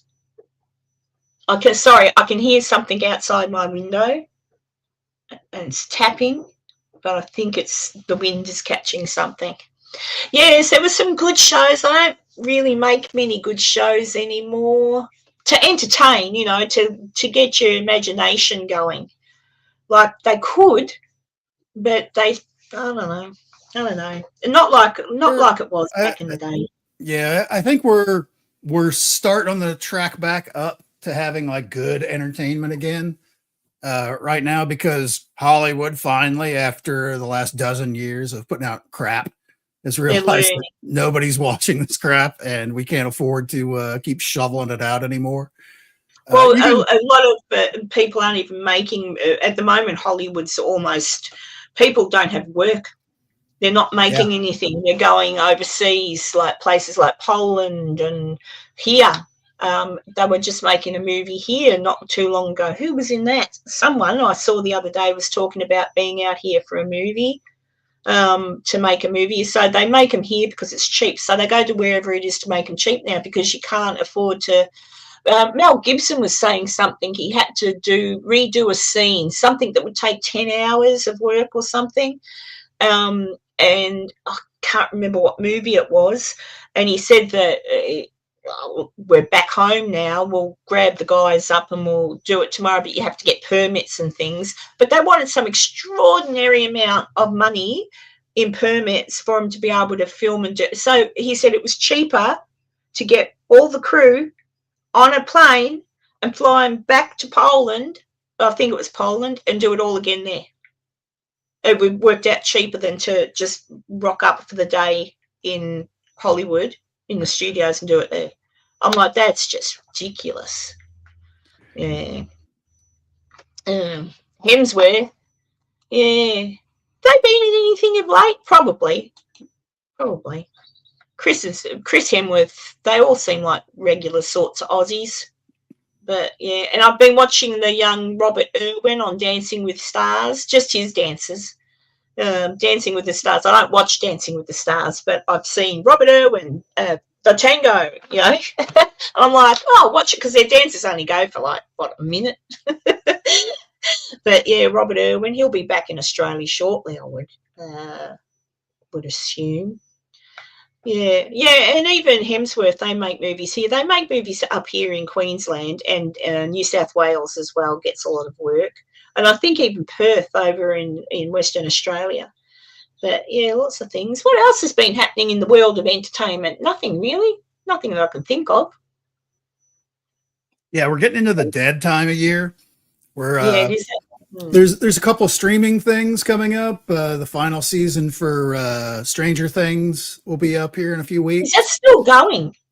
Yep, this is the final one. They're having basically it's like 2 like 1 hour episodes on Thanksgiving, 2 more on Christmas Day, and then the final 2 forever on New Year's Day.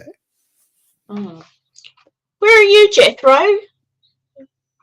Yeah, because I don't know, certainly tariffs and whatnot haven't affected anything here in Australia. As I say, I can't remember what movie they only wrapped a couple of weeks ago, and I'm trying to remember. I can't think of his name at the moment. He's got a mustache. He's a comedian, and they're out here making something. But they've made a few movies. Well, yeah, they were there in Sydney not long ago. I don't think the tariffs are affecting us here for our mainly in Hollywood. It's just all of the government there and what they charge, and people just go elsewhere. But it is what it is. But yeah, Jethro. Well, not yet. So I don't know. I think we're pretty good still here in Australia compared to most countries, but yeah, we're still cheaper for everybody to come here. Hence why I keep saying to my American friends, it's cheaper for you to come and visit me than it is for me to come and visit you. Except I love America, so I like being there. We have better food. Yeah, I saw them talking about, and I thought, now this is another reason I don't want government shutdowns. And is it SNAP? They were talking about SNAP. I think that's what it's called. The thing. Yeah. But I will say, they were talking about funding that, doing something to the funding at the beginning of the year, and nothing to do with government shutdown.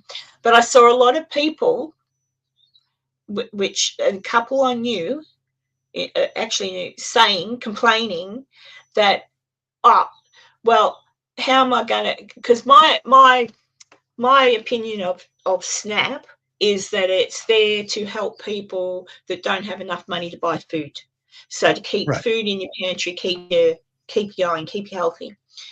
And I was seeing people go, oh, how are we going to buy our soda now? What about, all this other stuff? And it was junk food. It was junk food. Every video you see on it's mostly out of TikTok. All these people screaming about they're not getting their SNAP money. That I've been getting this for the last 15 years, and now all of a sudden they can't take it away, and they're all morbidly obese. It's like almost without exception. Don't get me wrong. Yes, we should have some kind of social safety net kind of thing, because things are going to happen. Your business closes down for whatever reason. Now you're out of a job. The whole town's out of a job. Okay. Until you can get back up on your feet. But it's not for 15 years or whatever it is that a lot of these people that are really crying about it, where they're using it for everything. And as they're complaining, gestating while you can see the $300 fake nails that they've got on their hand, and their nice clothes and stuff. And they're already fat, so it's not like they're missing meals or anything. But I was surprised. And when I saw people I knew that were commenting they wouldn't be able to get their soda and all that sort of thing. I said, hang on a second. Why should other taxpayers pay for people that say they need help with food? Why should we pay for you to buy junk food?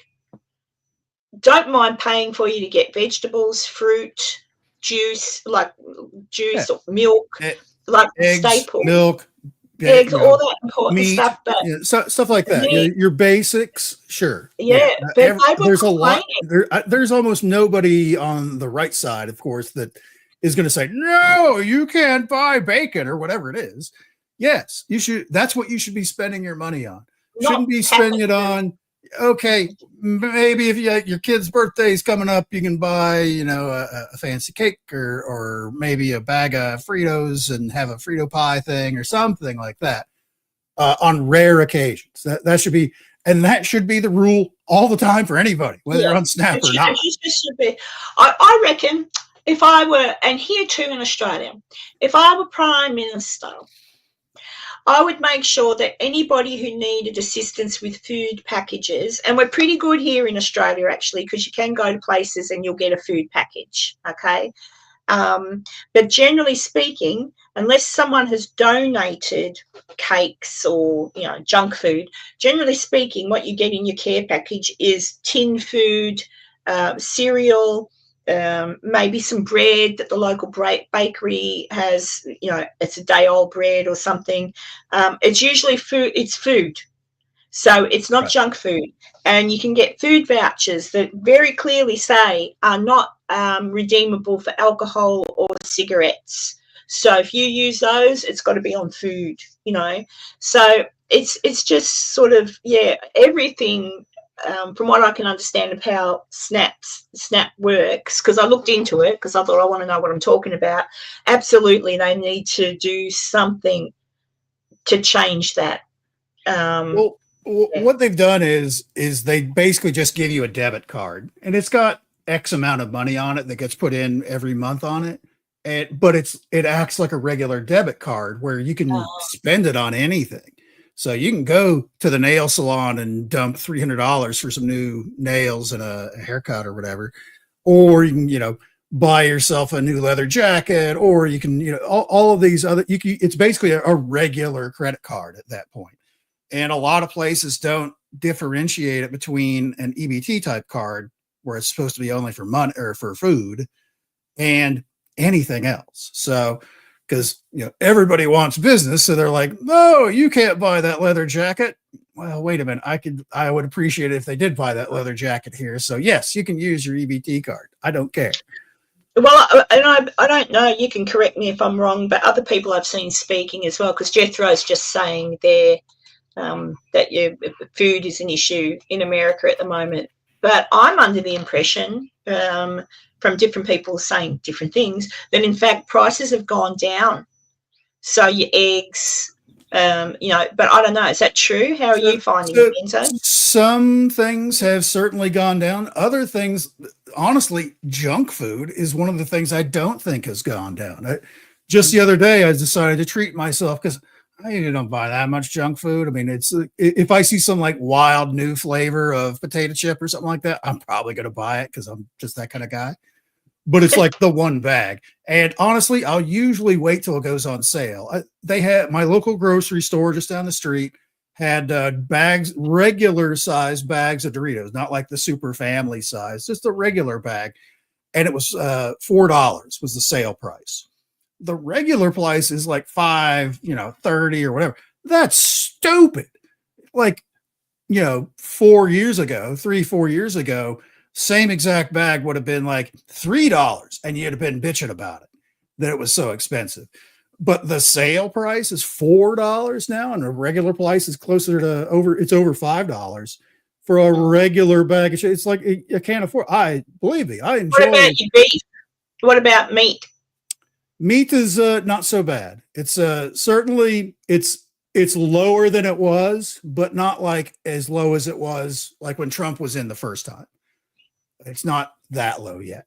It's lower than it was like a year and 2 years ago, but it's still not, at that happy price it would have been 4 or 5 years ago. But most things you don't go backwards. Like, you might go down a bit, but I can't imagine it's ever going to be to where it was a few years ago. Jethro, that's what Enzo and I were talking about. That's their food voucher thing that you're saying there.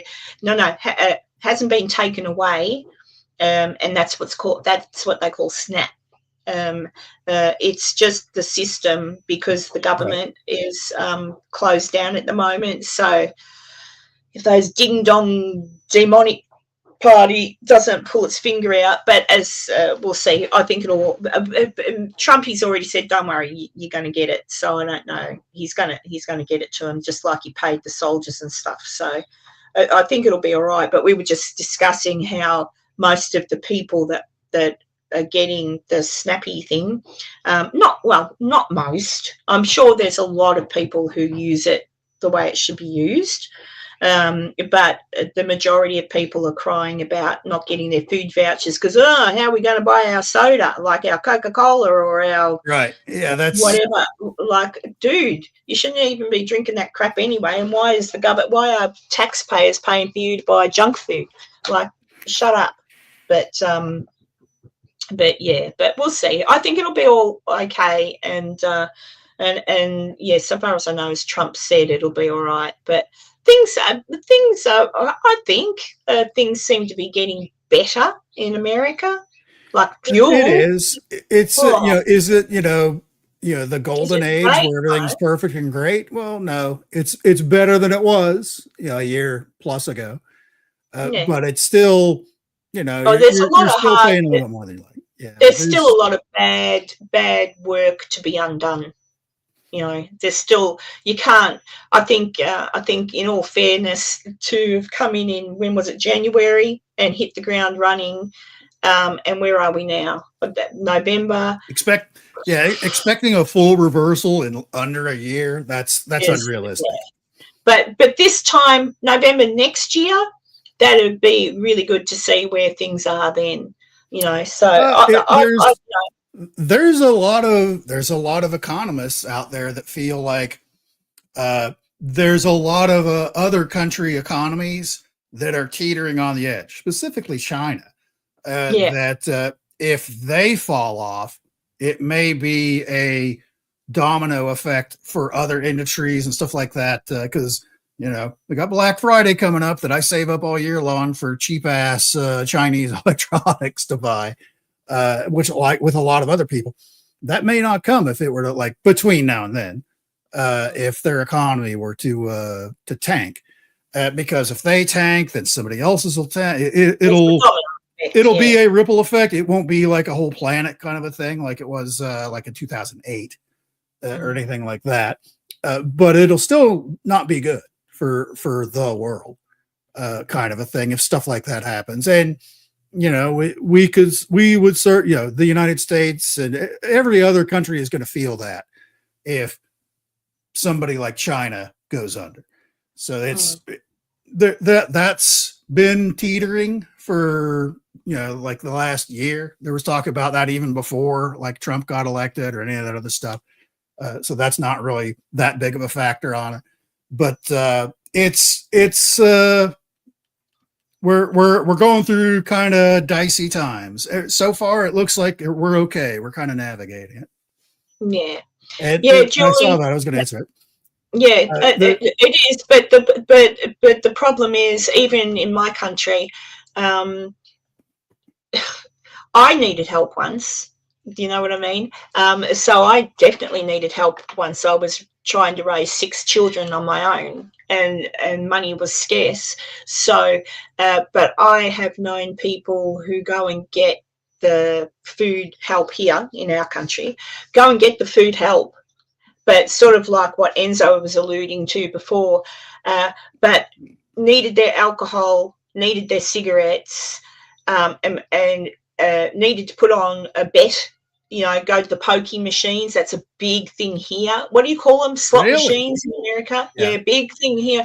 One of my own family members was actually banned from going to slot machines or the pokies because pension day would come where you get the money from the government because you're unemployed or whatever. Pension day would come. Rather than pay the bills and go and buy food, off to the pokie machines, all gone. Then enough money, though, to buy the cigarettes and the alcohol. But Right. then we'd go and get food vouchers. Oh, I've got no money to eat because you've just blown it on bullshit. So, and then there's people that genuinely need it because they are struggling for good reason, if that makes sense. It might be medical bills. It could just be that they can't afford. There's genuine people out there, but I've seen it here, and there's no easy way. They've thought of ways here to bring it in where for particular people, like the repeat offenders, Sure. for particular people, getting a card that can most 100% only be used to buy food. It's for no other reason. And there's a lot of places, like Julie was alluding to in her last comment there, that like here in Kansas, they're pretty strict about that. About if you've got this EBT card, that's only for food. You can't use it to go buy nails or new cell phone or whatever, new leather jacket. However, there are other places in different parts of the country where they don't care. They will gladly take your EBT card to buy whatever it is they're selling. Kind of a thing, and it's not as regulated, so it all depends on where you live. Look, you're never going to make anyone happy. Like, I don't care if people can get something for nothing. That's great because it frees up money for them to pay their bills or whatever. That's terrific because there's a lot of people genuinely struggle, but the bad ones are what makes it bad for everybody else. But most certainly, there's a lot of bad ones. And like those things that you're referring to, and people that I personally know, that have turned around and gone and complained about before this government shut down and snaps ceased. Well, was threatened to be like, you're not going to get your money for food, where there were talks about changing it up a little bit, trying to work out, get the ones that are using it just for shit, like, clean it up. There was talk about cleaning it up, and people complaining about, how dare Trump come in and take away or whatever. It's the ones that have been on it for years, and there's nothing wrong with them where they couldn't go get a job or do something. Yeah, and I'm thinking that's abuse of the system. The last thing I would complain about if it were me would be, I'm not going to be able to buy Coca-Cola or crap food this week because it's just not, it's all right, whatever. But I do, there's good and bad on both sides, but it certainly happens here. People abuse the system here, but our system sounds a little bit better than yours because we are definitely genuinely only able to use those things on, but that's a problem. People therefore say, I'm going to go to the church this weekend, or I'm going to go to whatever, and I'm going to get these food vouchers. So yes, the money I would have spent on food, I'm going to go and get my hair done and my nails done, or better still, I'm going to buy a carton of cigarettes and a carton of beer. Like, so a lot of these people have addictions, though. It's a pretty shit thing, really. Not to change the subject, but it is about addiction. They have slot machines in Virginia City, right? Yes, they do, Enzo. So if I can't find you, I'll know where to look for you. That's from a slot machine in Vegas a few years ago, right there. I'm lucky at the slot machines. Yeah. Actually, yes, Dee, I know all about that. We got a few bonuses back in the day. Yeah, there's for as many people that abuse the system, there's people who don't, and unfortunately, the people who abuse the system are the ones that make it bad for ruin the people. It for everybody. Yeah, really, they ruin it for everybody. But it is what it is. Yes, there are pokie machines, slot machines in Virginia City. I'm trying to think. The Mark Twain Mark Twain Saloon, You'll and see how I lucky I don't. can be on the slots. Yeah, all right. Well, I'll pay $20, and that will be it for my whole stay in Right. Virginia City. You need to have a budget for if you're going to go gambling. That's it, Much 20 like bucks. you need to have a budget if you're on a fixed income kind of a thing, Yeah, and you want a bottle of whiskey or whatever. you You need to save up budget that for it. in. You Mm. got to save up for it, like you say, or you can't just go blowing Well, your that's even me whole now kind of because I'm Twinkies. not working. I'm not working. So I had to work out a way, right, what do I cut to save up to go to America? So I've got a very, very tight budget.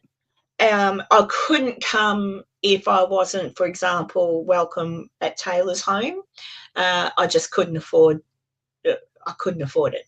But I've told Taylor when I arrive, I want her to take me to my most favourite shop in the whole of America, Walmart. Oh, Walmart. I almost said Bucky's, but No, I love Walmart.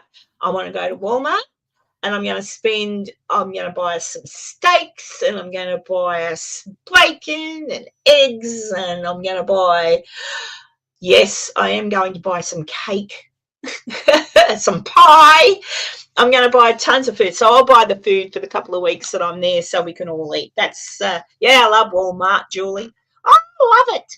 I was thinking, oh my God, they were saying that they would close in-store shopping for food, I think, in some situations because of the SNAP. yeah, I don't I'm know like, if that really what? happened. You Yeah, can't do that. Because what about regular people that aren't on the snappy thing? And then they've got to, like, oh no, like I'd hate it if I arrived in America and I went to go to Walmart and they were shut. I'd be like, what? I'd turn into one of those Walmart people stamping my feet. I would live up to my name. Yeah, I like going into Walmart. There's usually the store people at the front, and I look at their badge, whatever their name is, and I go, oh, g'day, blah, blah, blah. I'm visiting from Australia. I love your shop. And they just laugh at me. take a cart, fill it up, go. Yeah. Oh, dear. Nah, Julie, I don't think it'll happen either. There was No, just talk about it. I feel I feel that on. was a threat to keep because the last week and a half or so on TikTok videos, at least, there's been a flood of people that have the EBT cards that are like November 1st. I'm not going to get anything on my card, so I'm just going to go steal stuff. And I mean, you got to respond somehow, I guess, to say you're either going to be closed or I have think extra that's just a security or small. something. But Yeah, I think that's just a small minority, though. That's just it dickheads is. on It really TikTok. is. And like I say, dickheads making it bad for everybody else because yeah, Wally's World, yeah, that's National Lampoon's Vacation. Sorry, Wally's park's World. closed. Moose out front should have told you. Yeah.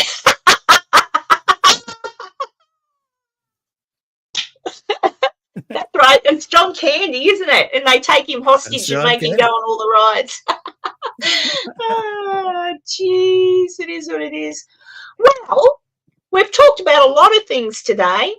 So one more. Let me see. Just because for those of you who might have missed it, and because it is his video, and because I'm going to finish the show, I'm going to play this one more time for Enzo. Then I'll say goodbye to everybody.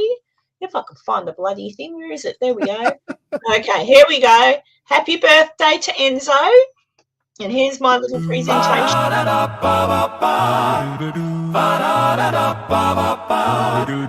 Happy birthday, Enzo, the guy we all adore. Happy birthday, Enzo, and many, many more. Happy birthday, Enzo.